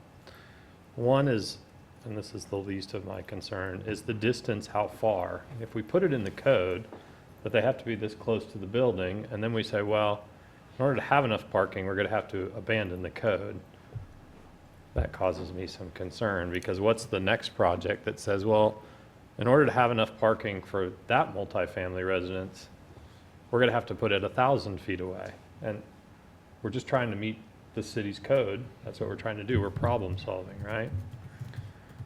I also worry about, as Commissioner Carpenter brought up, codifying being able not to park in a certain place on game day. I understand that it's been past practice. I understand that it's a behavior. But as we move forward in other places within the neighborhood, do we start saying, that's the expectation? They obviously were able to put it into code. It's actually part of the agreement. If the city approves, we approve, we move forward. And the last one that probably gives me the most concern is this idea that we accepted the ORIAD guidelines, and that doesn't mean that HRC will say those two buildings have got to stay, but we're trying to get this done on something that we've already said. We think it's important for historic properties. That gave me a real gulp when I heard what year those homes were built. And are we willing, I mean, this sounds like a Joni Mitchell song, guys. I mean, you know, is that the intent? And so part of me wants to say, yeah, we're trying to problem solve, but what are our unintended consequences for the problem solving that we've just done? And will we, down the line, have other issues that maybe we didn't see, but we're in this place? I understand it's a unique project. I understand that we will protect it from ever happening again. I'm sure we've built a parking lot where we shouldn't have before. So I don't quite know how I'm going to vote just yet, so I'm going to stall a little bit and listen to you all talk. I would like to say one other thing. Sandy mentioned that a picket fence on the north side of this is what had been discussed, and land plan discussed that it could be a chain link fence. If this thing does go forward, and I hope the city commission listens to this one, they need to continue to work cooperatively with the Orihead Neighborhood Association for how this thing aesthetically looks. I mean, it seems a little odd that on one hand, we would follow the ORIAD guidelines, which we've only just recommended for approval for the design, and then turn around and go, yeah, but that part about keeping old houses, that part we don't care about. And that seems out of balance to me. Commissioner Britton. I'm glad you brought up the houses issue,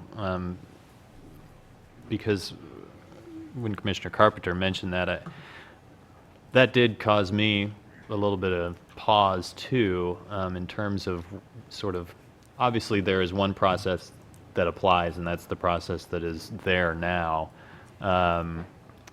And knowing very little about those houses, other than that apparently, you know, they're not the nicest houses on the block maybe. You know, you're talking about unintended consequences, and there's one potentially unintended consequence of setting a precedent there, or of losing some property that maybe is important historically or otherwise.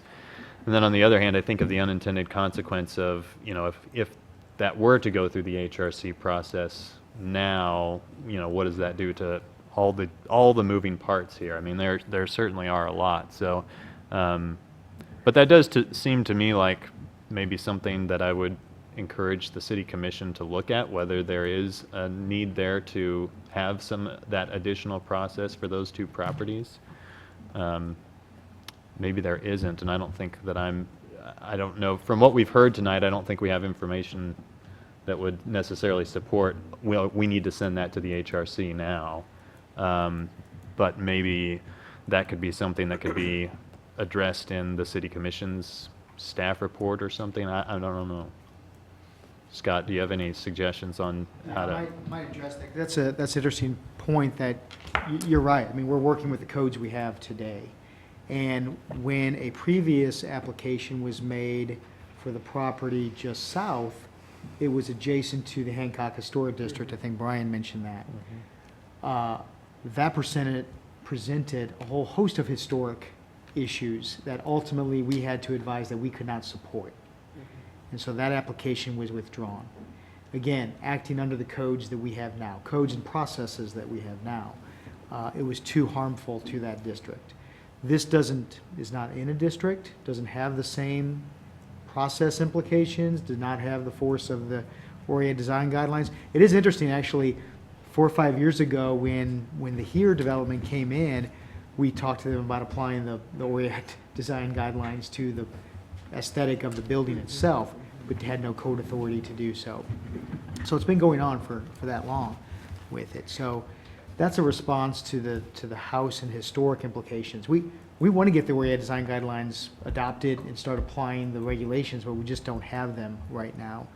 And we don't even have them sort of under any pending doctrine because the city commission hasn't adopted them or anything. They're just not to that point. They are going to the city commission in a work session in October here, so we're making some progress on those. And I might also add, Mr. Chairman, if I may, on the comments about, well, should the code doesn't, we don't codify moving your cars out for game day. The unique part of this project in that regard is that KU Endowment has an obligation to serve KU as a parking lot there for game day and such. That's how the university wants to use that piece of property. So that's their obligation as KU Endowment, at least that's my understanding of it. That's the uniqueness of it. We're not bound to see a development come in and ask for permission to move people off 10 times a year if they're not endowment. So to me, that's the unique aspect of this. And it was all built together because there are other things that HERE Group is providing the university sort of as a quid pro quo for that, which is the realignment of Fambro Drive, the donation of one of the houses that they purchased to the endowment, the vacation of the street right-of-way to give them their half of the street. So there were several things that as this was built up, it was sort of seen as a multiple win situation if we could address some of these impacts. So you see a difference between KU endowment's right to move people out of a property different from a specific property owner? Is that what you just said? Yeah, I think that makes it unique in that the project doesn't happen if KU Endowment doesn't get to serve the university the way they have to serve the university. A private developer group doesn't have that same obligation, or at least we wouldn't accept that as sort of an obligation that gets them out of providing parking 365 days a year. So, and we're not saying that may not be reason to deny the project, say you can't meet parking for 365 days. But it may mean that, and it's not in a threatening sense, but it just may mean that all of this falls apart because KU Endowment has an obligation to serve the university in the way the university needs to be served in the context of their adjacency to the stadium. So we knew that going in. We knew that, and HERE knew that, Endowment knew that, and everyone's been working pretty hard to provide some response to that issue. It's not an issue that anybody, I mean, it's not solvable by saying that they can have it because Endowment has an obligation to serve the university. I don't see that we have this same scenario come up in any future development in the neighborhood though. I was going to say, I attended the meeting where this was presented to the Oriad neighbors at the Carnegie Building. In the green space south of that parking lot, the question came up, what was that going to be used for? And they said, oh, a gateway or something like that. But it was also said by somebody from KU Endowment that that would also be used as additional parking on game days on that green space. Now that property is going to be part of, that's KU property, correct? All right, so there's nothing to say KU can't come in and just extend that parking lot someday in the future. When their parking department says we're going to build another parking lot, they can put it there, and we can't do much about it. So eventually, that's another one of my concerns, is that entire area from the parking lot that's on there down to the realigned Fambro Drive will be one large parking lot. Because And I that don't may know very if that well- has yeah. anything to do with anything tonight, but it is it is something that came up. They're going to use that for parking on game days. I guess my point in bringing up the property, the application that was made south of the proposal was to say that we wouldn't have that issue on that property. It would have been private property, they would have got to use it 365 days a year. It's when it moved to this parcel that was introduced to the scheme. Mr. Colvin? Try to be brief in my comments, but I think given the unforeseen circumstances of this project with a subcontractor filing bankruptcy and not able to meet those parking requirements, posed a very unique situation for this area with various stakeholders involved. And looking at the proximity of this solution to the HERE project, I have to think that this is probably one of the better, if not the best solutions that we could have come to with the various stakeholders in trying to make this work for the long term, for the bigger picture. And given that lot that is sitting there today, the surface parking lot is blighted for that area, this is going to be an improvement for it, and also initiates that realignment of Ambro Drive so that we get a true four-way intersection. I do think that is a big benefit for this whole general area. I'd also say that I'm very supportive of amending the comp plan, but it is really important that we have that inclusion of that narrative that this property would only be used to serve the parking of this project. I want that to be really clear that this is a unique situation in which if we're changing the comp plan for those land use designations, that it's only to serve this project and the parking for the HERE project. I'm going to support this. Struggle. I'm also going to support it for the reasons that the three commissioners on the end have all very nicely explained. It's a good solution for a bad situation. I will support it. I have a good deal of heartburn, like the chairman, about how this project is panned out. From the beginning, from our first meeting in February of 2014, this seemed like a good project. Of course, the idea of robotic parking did not work out, but what did happen is as the project expanded, as it took over the Bell property, I believe it was, with the revised development plan that came in, they requested fewer garage spaces inside and more public parking outside for the retail. That seemed backward to me. And what we had there was the start of this creep of institutional and private parking into the public right-of-way. That is, I think, this is one symptom of that problem in our city, which is continuing to grow. Whether it's KU, endowment, USD 4987, parking is becoming, A utility? I don't know, an amenity, it's something. I had a conversation with the director of parking and transit at the open house for the Jayhawk Boulevard plan, and she said, it's clear to us that parking at KU is oversupplied and underpriced. I said, I agree with you 100%. The behavior of KU parking and transit in the last 2 years doesn't reflect that at all. Parking has continued to grow. Enrollment, despite the recent increases in freshman class size, has been essentially stagnant since 2008. Trends are of people coming to school without their cars, and yet KU Parking and Transit is building more and more parking. Some of it is to replace that was taken away with recent construction.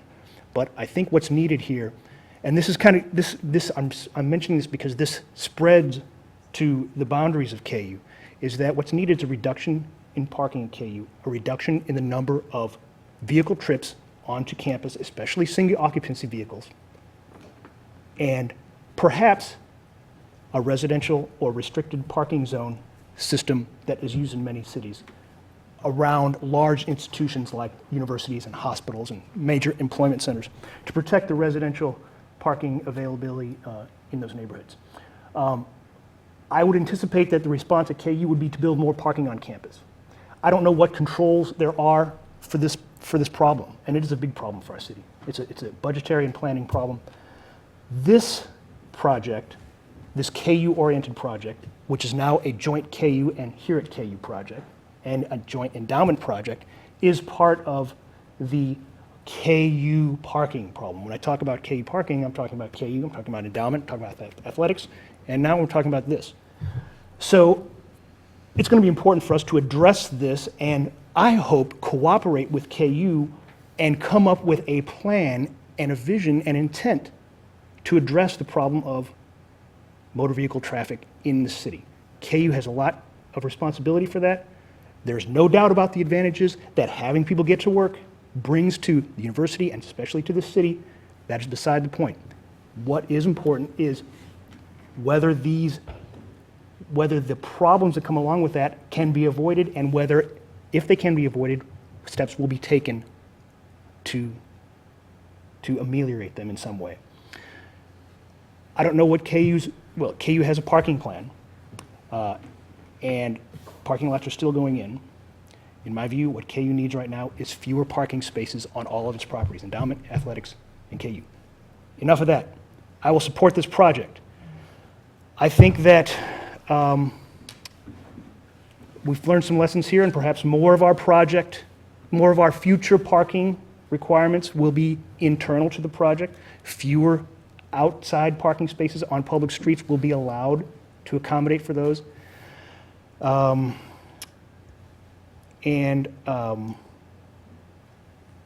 think I don't know what could have been done in this case. They could have given people discounts for not bringing their car to Here at KU. And in answer to Commissioner Carpenter's question, maybe the answer will be that the next project that, wants a parking lot 1,000 feet away, that slippery slope we're talking about, maybe that project won't be approved. As far as the tenants moving, on a separate note, the tenants moving their cars from their residences for parking on game days, I have a good friend who lives next door to 920 Missouri, which was the site of some consternation with an 8-bedroom duplex. And,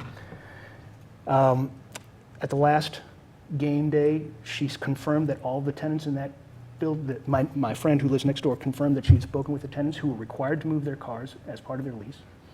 They had 23 cars on their side yard, front yard, and they have, I don't know how many car spaces they have in their tray on the back, but of course they were all full.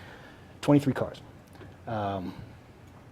And I always assume that if a tenant agrees to that, that's part of the deal. So whether that's good or bad for the neighborhood, that's up to the local residents to say. I will support this because it is the solution to a very sticky problem that could not have been foreseen, I don't think. I would have appreciated a better street on Mississippi Street. Turning Mississippi Street into a double-angled parking lot in the busiest cycling corridor in the city was, fortunately, maybe that mistake can be undone someday. But for now, I will support the solution to a very sticky problem in a very sensitive neighborhood. Any other comments? Commissioner Von Auken. Well, I'll be very brief. I agree with the philosophy of curtailing the number of parking places, but I do want to keep in mind that we didn't want parking to be intrusive into the Orion neighborhood, and so we wanted to make sure that we accommodated all the people that were going to be here. And so for this particular project, I think it was necessary to have this many parking places required. I know this has been a headache to everybody since the robotics subcontractor went belly up. It's been a headache to the city, to our staff, to the owner, to everybody. And I think this is probably the best solution that can be worked out, so I'm definitely going to support it. I too will keep my comments brief, but I want to make sure that they get entered into the public record so that the city commission can find out what we all thought about this. I agree with everyone, which is a significant problem because I have a binary on-off yes-no vote. So in order to help me come to a decision, I pulled out my Golden Factors cheat sheet, And this proposal fits nearly all of them. Obviously, the ones that it doesn't fit as the adherence to the comprehensive plan, and Commissioner Carpenter hit it on the head, as did others about the variance on that. But when I look at especially number 5, relative gain to the public health, safety, and welfare, as compared to, and we can just say the status quo.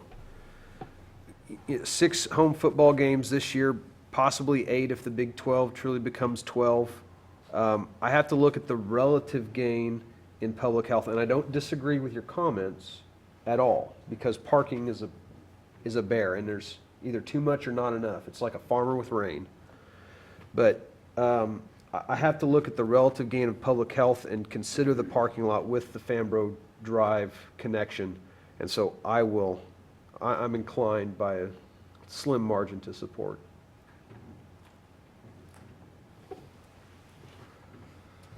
I can't support it. I have no skin in the game. I wasn't part of any of the discussions about the HERE project.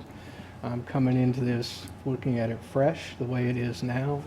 And to me, for us to vote in favor of saying that we don't have to supply 365-day-a-year parking pursuant to the code in order for this project to add 70-some more bedrooms, I don't see how that's our problem. I don't agree with the assertions that are made throughout the applicant's comments or anyone else that says that this was totally unforeseen.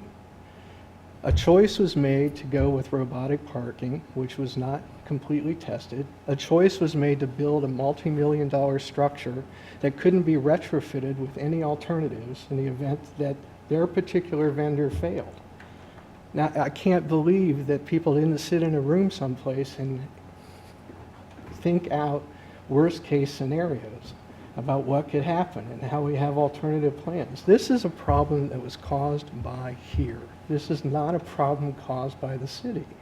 I don't feel a great need to try to solve their problem by putting more parking in this neighborhood, changing the zoning, even though we're going to condition it, which, great, we have an asterisk, but we already have this base zoning that opens the door to argue, okay, our lease is broken before the 50 years is up. Let's put up alumni condos on this 32, whatever units we can fit on this parking area. I mean, I don't see this as a long-term good. Now, I'm sorry. I wish I certainly would like to get the realignment of the street, but I see that as this bait. It's out here. This is the reward you get for giving us what we want, being able to rent another 78 rooms in our apartment. And KU gets it. Okay, we're going to give up land because you're going to pay for this road. We haven't been able to get through our capital improvement plan for 40 years. So yeah, HERE's coming in because they're looking at, bringing in this income each month from these additional units by giving these things to the city and to KU, and that's fine and good, but the city didn't create the problem, and I don't think this is the right solution. I mean, I think that the road should be realigned, but I don't think that we should be approving these potential problems just to get a realigned road. So I'm not going to be able to support any part of it, because if you support one part of these, you're supporting all parts. Commissioner Britton? I think Commissioner Carpenter makes some good points, especially in terms of whether this could have been foreseen. One thing that's bothered me ever since we heard that, the robotic parking contractor filed for bankruptcy, and that means you can't do robotic parking anymore, is, why are you basing a multi-million-dollar project on something where if one screw comes loose, there's no replacement screw for it, and the whole thing falls apart. That's certainly something that I imagine that the HERE people have learned from, and I guess that we've probably learned from too. So I certainly agree with that. I guess I differ a little bit, Commissioner Carpenter, on whether it's important that this was a problem created by the city or the Planning Commission or the City Commission or anybody else. I mean, if there is any entity, body, institution in anywhere whose job includes fixing problems that they didn't create, it's probably cities, and especially Lawrence, Kansas. You know, so I get the heartburn there. You know, we are being asked to make accommodations that we wouldn't have had to make, or wouldn't be in the position of considering making if other decisions were made or if mistakes were avoided. But I mean, we fix other people's problems all the time. I mean, staff, you guys, that's your job. We employ lots of people to do that. We get to be volunteers doing that. But I think that I think that it is part of our responsibility to find solutions to our community's problems. And it just so happens that this is one of the problems our community is faced with. I think it is a problem if 70-plus rooms in a multi-million-dollar, you know, complex are not able to be rented out because of a parking issue. And now that can be our problem because maybe it would impact the viability of that project long term. And you know, we want to have a successful building down there, not something that turns into something else or turns into something less attractive for our community. But we also want that problem to be solved because maybe if it's not solved this way, it'll be solved some other way. And I don't know, you know, again, you're saying it's not our problem to fix, but it's somebody's, and they're going to find some solution for it. And it's hard for me to envision a solution that would be better than this one. You know, other solutions are going to involve demolishing something else, building a parking garage somewhere, or more, you know, just surface parking. And I, you know, hate's a strong word, but I kind of hate parking lots. My office in Kansas City looks out over the Crossroads district, and it's beautiful, and you got the downtown skyline, but then you got all these blocks that are just parking lots, and it's, you know, a silly thing to whine about, but you just look out there and you go, we could be doing so much more with this. And I think that'll be true of this piece of property. It's certainly true of it now. So I wish that the solution here didn't involve that, but I just don't know that there's a better one. And I'd be worried about what the next proposed solution would be if this one doesn't go through. So I really appreciate your comments, and especially, you know, I agree that this was not something that was created by the city or anybody else in the planning process, and that it could have been foreseen, but I think we're faced with it now, and I think that this is probably the best solution that we can get out of it, even though it is certainly not an ideal one by any stretch. So I use a tool whenever I have a decision to make that I don't like. And one path you go down starts to assess blame for whose fault it is. Did we do something wrong? Did the city do something wrong? Did the developer do something wrong? My experience has been that doesn't really do us any good, that becomes sort of this pit of despair. What I'd rather do is look at what are the facts that are presented before us, and how can we look at those and make a choice, and what have we learned? And I think we've learned a lot with the HERE project. Commissioner Von Auken helped make my vote decision here by saying, you know, when we create code, we create an expectation for our developers. And we promised the Oriad neighborhood that we would make sure there was enough parking for everybody who rents there. And so if we don't approve this and we don't have another solution, we're still putting those cars back on the streets.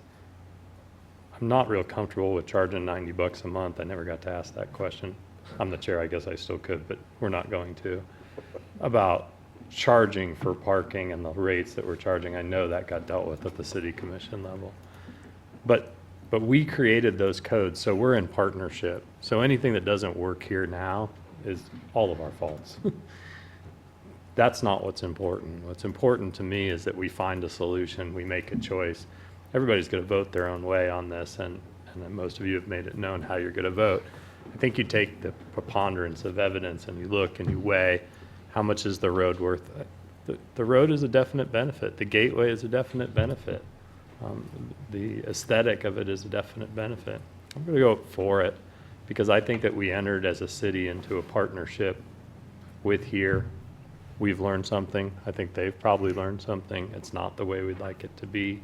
We could all probably imagine a much better world where everybody rode bikes or rode around on hoverboards, but that's not the world we live in. The world we live in still wants us to be able to park and drive, and so I'm going to vote for it. I think I've spent more time on this commission talking about parking than I ever care to ever again, and I'll probably dream of parking lots as well. But I do agree with a lot with what Commissioner Carpenter said. However,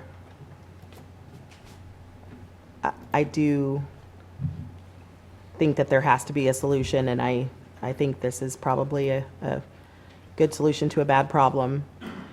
I've gone back and forth as every person has talked and changed my mind one way or another on how I was going to vote. But I will support this, and reluctantly, but I will. Okay, so we have a motion out there. This is, just to remind everybody, because it was a while ago that this motion was made, and I called for the motion to be made, so it's my own darn fault. But this is the one, the one we're voting on here is the one that does change the comprehensive plan so that everybody knows what they're voting for, right? Okay. All those in favors, raise your hand to say aye. Opposed? 9-1, it passes. I'll be looking for a motion on the rezoning, item 8A. Commissioner Sands? Chairman, I'd like to make a motion for approval of the request to rezone approximately 40,000 square feet from RM32 district and UKU district to RM32 PD district based on the findings presented in the staff report and forward it to the City Commission with a recommendation for approval. Second, Commissioner Britton. I'm going to resist asking for discussion. All those in favor, raise your hands. Opposed? Passes 9-1. Item 8B. Anybody who'd like to make a motion would be in my good graces. No one wants to be there. Yeah. Commissioner Britton. Recommend, or move that we recommend approval of the preliminary development plan, including a waiver for parking spaces that are less than 600 feet from the main entrance to the building based on the findings of fact presented in the body of the staff report and subject to the 3 conditions listed. Yeah. Is that what you said? More than 600 feet. Yeah. Well, I guess it says less than in the thing. It's including a Yep. waiver. I have now known never to trust staff on their recommendations. Yeah, no, I'm just kidding, of course. Yes. Parking spaces that are more than 600 feet would have that waiver. Okay, we have a motion from Commissioner Britton, second Von Auken. All those in favor, raise your hand. Opposed? Passes 9-1. Thank you very much. That ends item 8.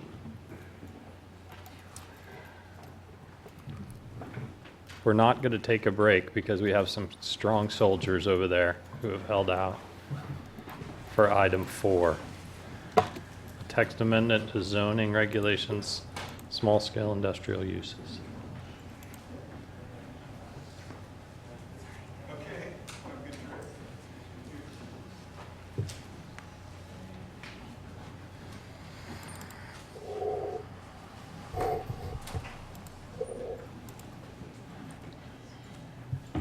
This is a text amendment proposing changes to the county zoning regulations to allow small-scale industrial uses as conditional uses.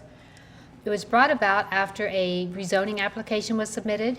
There's a 95-acre property that has it was a successful home occupation called Richardson's Jump Starters. It was located on North 1000 Road. The rezoning was for the entire 95 acres. However, the actual industrial use was about 2 acres of the property. We discussed this. The 195 acres wouldn't be recommended for approval. That's a lot of industrial zoning out in the county area. And so we discussed options. One would be to plat the property into several lots and rezone just one of the lots. But another that we suggested was to initiate this text amendment or request the text amendment to allow this to go through as a conditional use permit. And a conditional use permit is very similar to very extremely conditional zoning. We do conditional zoning to limit the number of uses that are allowed in a district and to apply conditions to those uses. And I'll kind of go through the standards, and this is basically just a case of very strictly conditioning I-1 zoning to allow these small-scale uses. This is an aerial of the subject property, the Richardson Jump Starters property. There is a residence. There is a small barn that's been converted. This is where most of the assembly work happens. And there's a Morton building where they do a lot of the storage and different items. And they propose to add another Morton building, which would put it over the home occupation limit. And that's what triggered this whole rezoning application. These are the buildings that they use. The converted barn at the top, that's where most of the assembly happens. And then the bottom is the Morton building for their storage. I took some pictures of the inside just to give you an idea of what the nature of the use is. It's very much hands-on manufacturing, small tools. They do electronic works, and this shows the finished product. So it's very small scale, which is what we're looking at. In the county, we have different ways you can do industrial uses. We have rural home occupations for very low intensity, such as cabinet making or appliance repair. This has to occur completely within a residence. There can be no external evidence of any activity like this happening except for a sign, and you can have 2 employees. If you're more intense, you can be a rural home business occupation, and this is more like assembly, auto repair, and this is the category that the Richardson Jump Starters fall under. You can have a 3,500 square foot accessory structure. You could have 4 employees, and no noise or vibrations or glare could be perceptible off-site. Now with rezoning to the I-1 district, you allow the uses. You can have as many employees as you want. Your buildings can be fairly large. And we also have this range of uses. We have laboratories, offices, warehouses, and then we have several of the industrial uses. And towards the end of this list, we have uses that are non-industrial, such as banks, restaurants, filling stations, and motels. And in many cases, such as the Richardson Jump Starters project, the property fits the criteria to recommend approval to the I-1 zoning district. We look in the comprehensive plan and we said, yeah, we could recommend approval, but we would have a lot of concern with having all these uses being permitted on this property. So right away we know we'd want to recommend conditional zoning. And when looking through this, we looked at all the I-1 zone districts in the county. There were 10. Of these, 6 were not developed. 1 was developed prior to being zoned, so it's developed with a use that's not allowed in the district. We have 2 parcels that are developed at the McFarland Aviation, that's out by Vinland. And this looks like a use that's very suitable to the I-1 zoning. It's industrial in nature.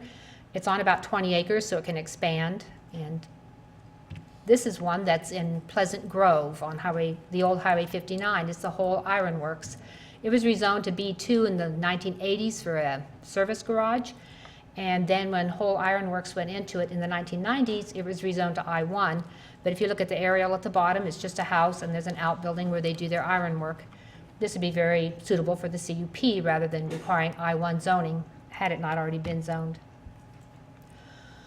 The CUP allows a lot of extra protection that you don't get with zoning. With a CUP, you can place an expiration date on it or a renewal date so that we can reevaluate how compatible it is with the surrounding areas. You can place specific standards on a use that you can't apply when you just rezone a property, and you can restrict the use to one specific use rather than the whole range of uses that would be allowed with the rezoning. It has the same process as rezoning. We send the same notification. It has the same public hearing before the Planning Commission. It does not have an ordinance, but it has an actual permit that's issued by the Zoning and Codes. And there is the same protest petition that if they protest, it requires a unanimous vote of the County Commission. So it's very similar to a rezoning. So looking at the CUP, we drafted certain standards. One was to establish a definition. It would be any industrial use that's allowed in the I-1 district, provided it's of small scale, enough to be compatible with surrounding properties and surrounding land uses, and to maintain the rural character of the area. And that could vary depending upon where the use is being proposed. So we looked at what uses would be included.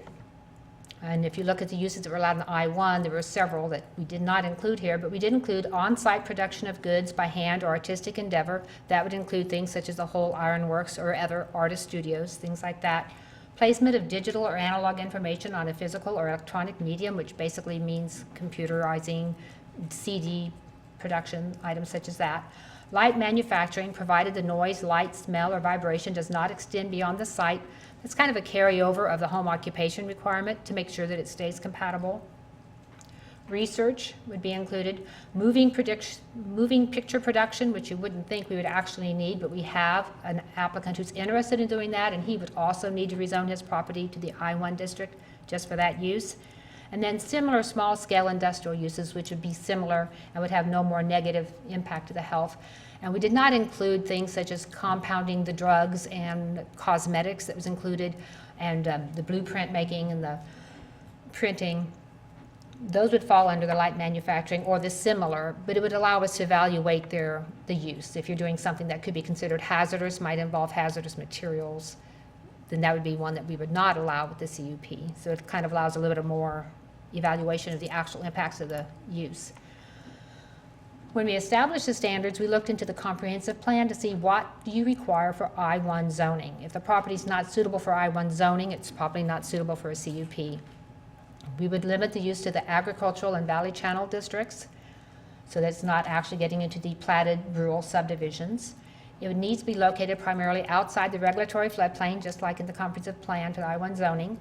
The I-1 zoning in the comprehensive plan recommends that you preserve vegetative cover and wildlife habitat, and this serves as a site amenity or as a buffering, and that's a standard we carried over to this, and that adequate utilities, infrastructure, and services be available. If you met these three, you likely would get recommended for the I-1 zoning. I-1 zoning in the comprehensive plan, all industrial zoning, actually recommends a site of 20 acres or more. And for the limited industrial, those are a little bit large. We do not include a minimum site area for this. Buildings could be up to 10,000 square feet unless a larger area is approved by the Board of County Commissioners. We didn't want to set a firm area requirement because, like I said, that could vary depending upon where you're at. You may be located in an isolated area, or your buildings may be small enough and rural enough in nature that no one objects. They're very compatible. You could have up to 15 full-time employees.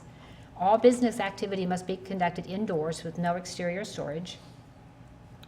And parking spaces provided on site with no parking or loading occurring in the right-of-way.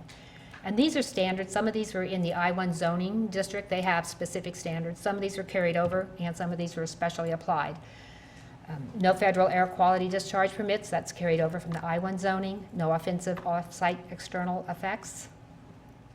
The I-1 zoning and the comprehensive plan, they recommend that you need to have feasible access to the state and federal highway system.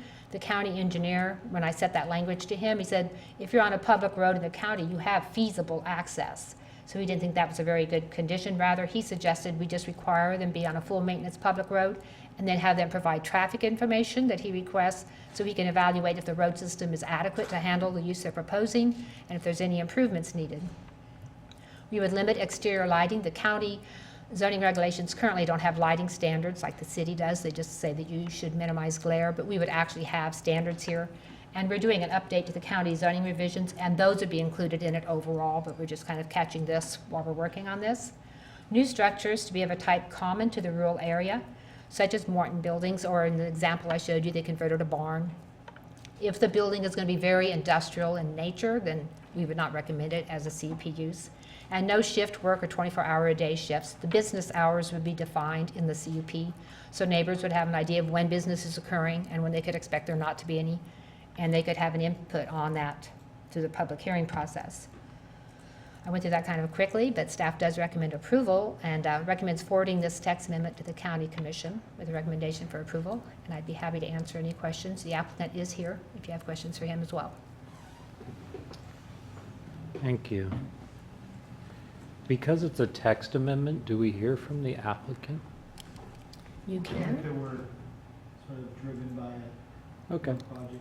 I'm good with that. Right, this is one where they actually requested the text amendment, so they actually are the applicant on it. Okay. I wasn't going to not let you talk, but I just come on up. They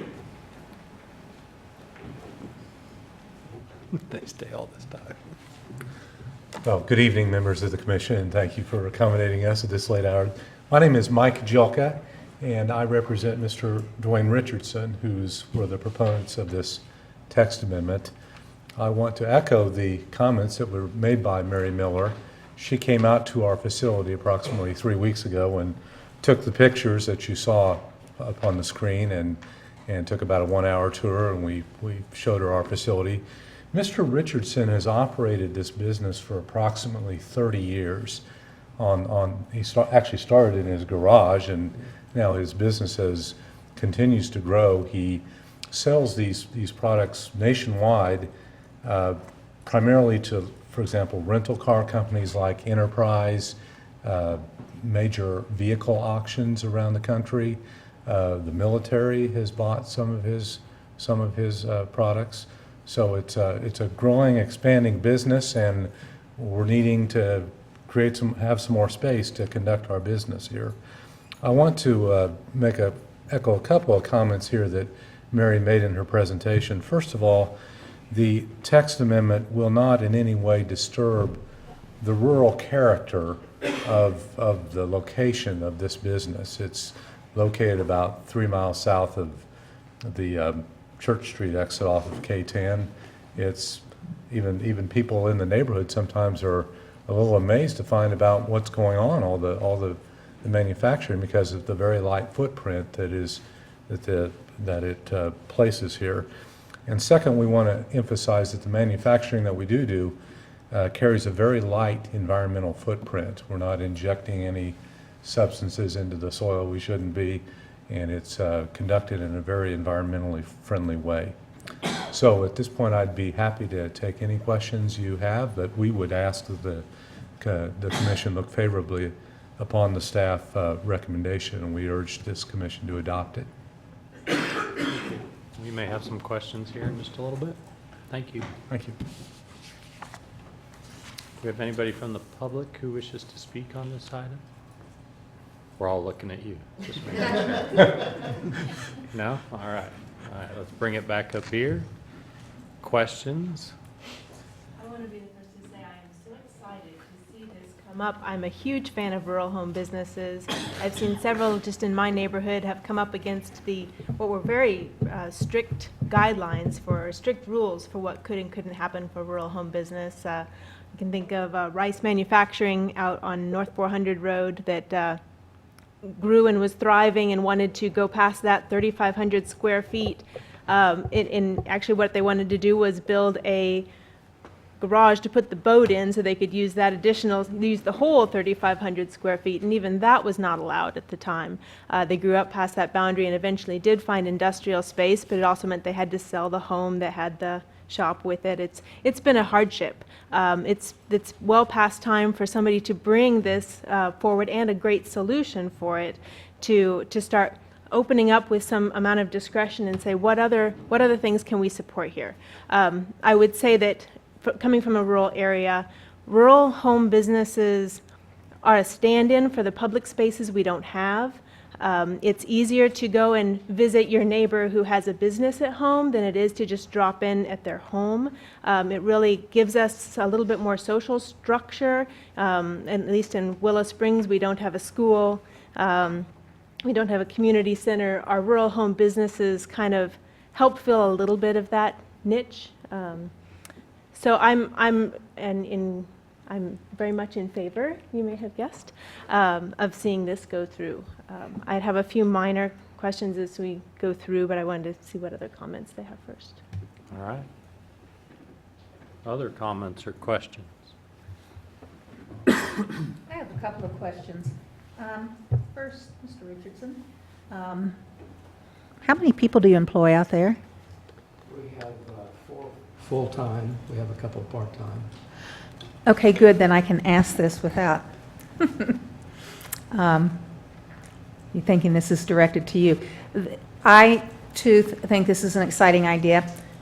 My one concern about this is the 15 employees. That just, as a neighbor, as somebody who lives in a rural area, and I have one close neighbor,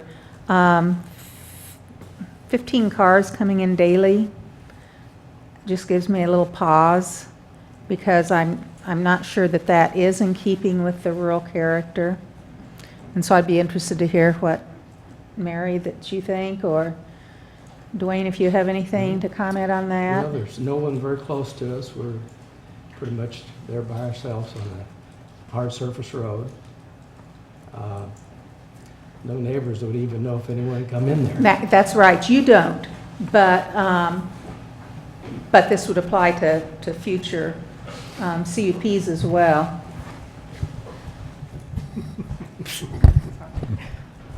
Tiny chair. Well, the thing about a CUP is you have the maximum 15 employees. That doesn't mean everyone can have 15 employees. And if you had an application, if neighbors are concerned with the number of parking, they could either not be able to be there with that number of employees, or have shared parking. We require parking for every employee. The county requires 1 parking space for every 2 employees, but that's often not the case. You don't always have couples coming to work. Right. We could reduce the number of employees. I talked with the zoning and codes director, and he thought 15 was a pretty good figure, but we didn't base that on anything. We thought that was a good top figure, knowing that we could always go lower. I just think that's high for a rural area, and I think when you live in the county, you're reluctant to come and talk against your neighbor. So even though you may have a CUP hearing, I think that puts neighbors in an awkward position, because you want to support your neighbors. So that would be my only reservation. I do have a question under conformance with the comprehensive plan. It says further recommendations for criteria that should be met: be annexed before development if adjacent to municipal boundaries. By development, are you talking about additional development beyond this home occupation? That's one of the requirements in the comprehensive plan, is that if you're in the rural area and you want to do manufacturing or I-1, that you would be annexed. But not if you got the CUP. Right, you could, if you're adjacent to a city property and you wanted to do a CUP, you wouldn't necessarily have to annex unless you needed city infrastructure. Okay. Yeah. Because that was just a little confusing to me. All right, other than my one reservation about 15 employees, I think this is great. I know Dwayne. I didn't know he was doing all this back there. I know where he lives. I had no idea this was going on back there. Well, he does. We've got 100 acres to hire the cars back there. So. Yeah, I think that's great. And other than that, I'm fully supportive of this. Other questions?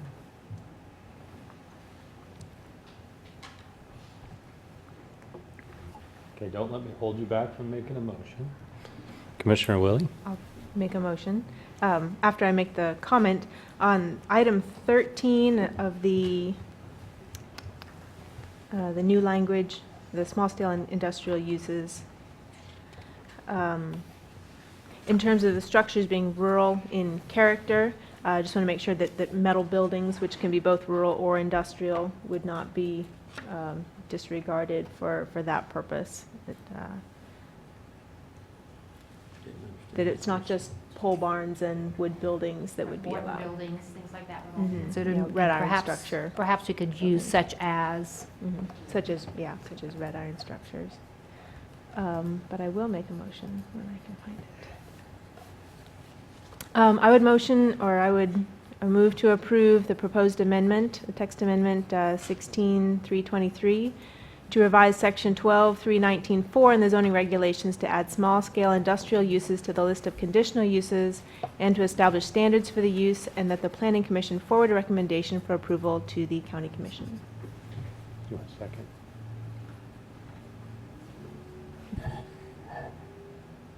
Help me out, Mary.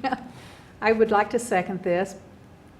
How can I second this? And I think Commissioner Willie, are you wanting to accept some reduced number of employees, or does your motion include 15 full-time employees? Do we have a suggested number?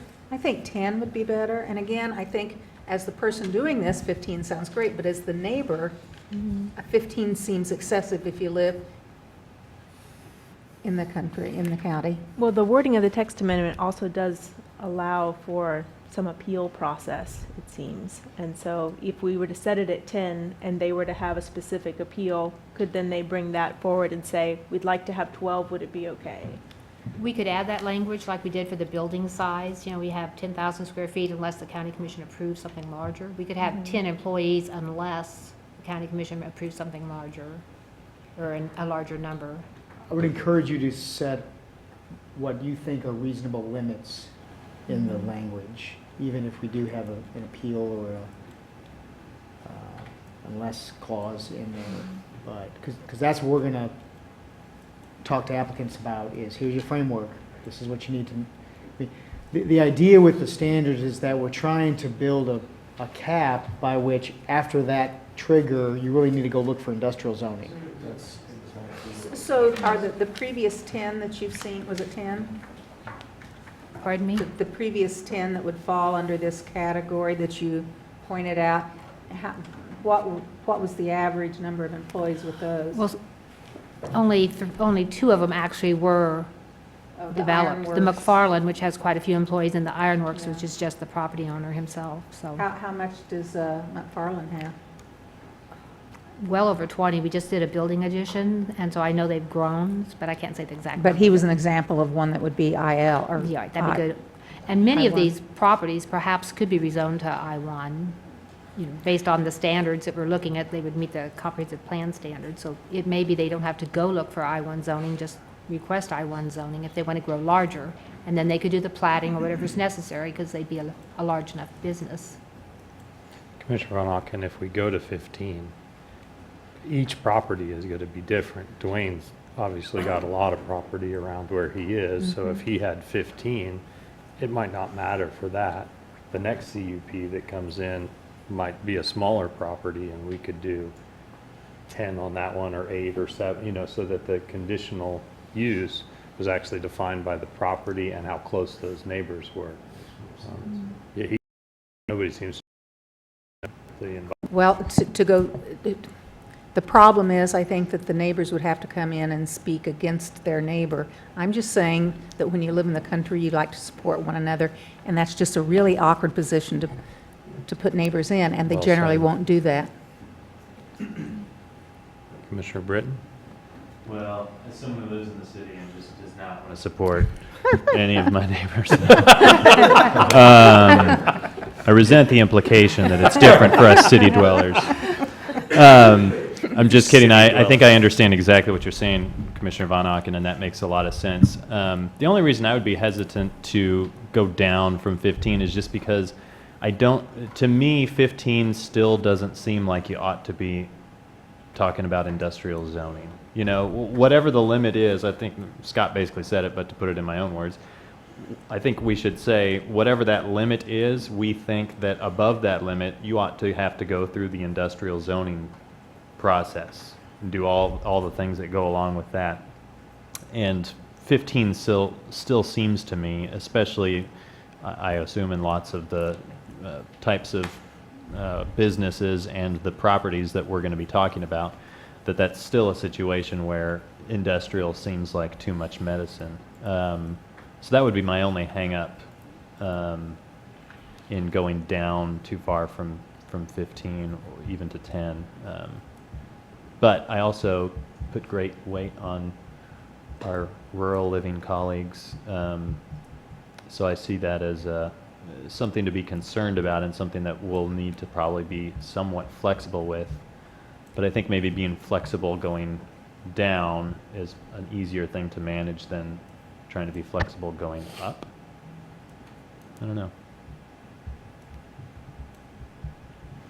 CUP would come back to this body then on an individual basis, so I think we would get a chance to weigh in. I mean, I would kind of see it as a question of, well, they're very much in compliance on this issue, we can give them more employees, or they're asking for something more of a building size, and so we'd like to, I mean, some kind of compromise, or being able to weigh each project as it comes forward. Whether we would cap it at 15, I think 10 might be too small. I guess I'd maybe go with 12. So long as there's an appeal process that says, you know, of why they feel like that's still a rural home business that they want that many people in. Someone else I can can second if. No, I can see I'm on the losing end of this, so I'll go ahead and second this. But I just have real concerns that that's an excessive amount in the country. I can agree. I've got that problem. I live in the country, and there's quite a few people working out of somebody's house. I don't know if we can capriciously just set a number here. I mean, I just think we put ourselves behind the 8 ball. I totally agree with what you're saying, because that's what I've got to hear my wife every day complain about it. There's nothing we can really do about it. But I think for what we've got right here, we all agree we've got a great company, which I don't know, never heard of, and I live here my whole life, and I'm very, very proud to hear about it. And congratulations for what you've done. So I understand what you're saying, but I think if we sit here and say 10, 12, everybody's going to throw out a different number. We just need to move on before we've got the. I second. That was nicely done. Was that gracious? But I'm fully supportive of what Dwayne's doing out there. Commissioner I just Sands, wanna did you have a point that comment? out. No, Commissioner Britton hit all the points perfectly. I did have a quick point of clarification. So does this include additional language on that subpart 13 to list like metal buildings or metal buildings such as. Okay, that includes, which I'm supportive of. Is that your wish? Yes. Okay. Do you still second, Penny? Okay. It's up to the mover. All right. There's no other discussion. All those in favor, raise your hand. Passes 10-0. Thank you very much. Do you make hang gliders out there? No, I just fly them. I know. You see, every now and then I look up and here comes Dwayne flying over my prone fields.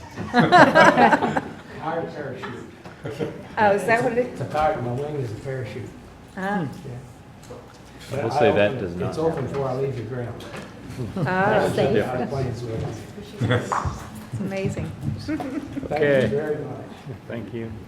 Miscellaneous new or old business, we do have our retreat that begins at 8 a.m. on Wednesday. And as Clay mentioned on the way in, this is the Planning Commission week. And so then we're off to Casa de Britain That on makes it sound Saturday nicer than it will be. evening. Is there any other notes we need to have about our retreat, Scott? Going to have angry neighbors. They start off angry, so there's no on-street or off-street parking in our neighborhood. So you guys all know. And he already says he doesn't care what his neighbors think, Yes, so. there you go. Should be quite. I live in the part. city. I mean, that's just how we roll. Scott, anything for It'll be a those? fun week. Do we? 8 o'clock. 8 o'clock. Wednesday. Bagels, will there be bagels and schmear? Has Denny ever left you? Okay. wanting good. for- Scott, for No, food? just whatever you always get is always good. will you send out the Boom. agenda, or Sheila, or Yes. Scott, will you send out the agenda tomorrow? Because I know it Yes. has Scott's address Dress in on it. layers. Yes. we'll Clay. Sorry. Send out the agenda Thank you. and look forward to the social Wednesday, is that what you? Oh, yes. for the room. It'll be cold. Good. All right. Yes, yes. Any other business that we need to discuss at the table here while the televisions are rolling? All right. We're adjourned. Oh, I forget about that. Do you think the Commission on Presidential Debates was like, oh, we're counter-programming against the planning Just commission to meeting? explain, I've got a neighbor. Nobody's going to watch.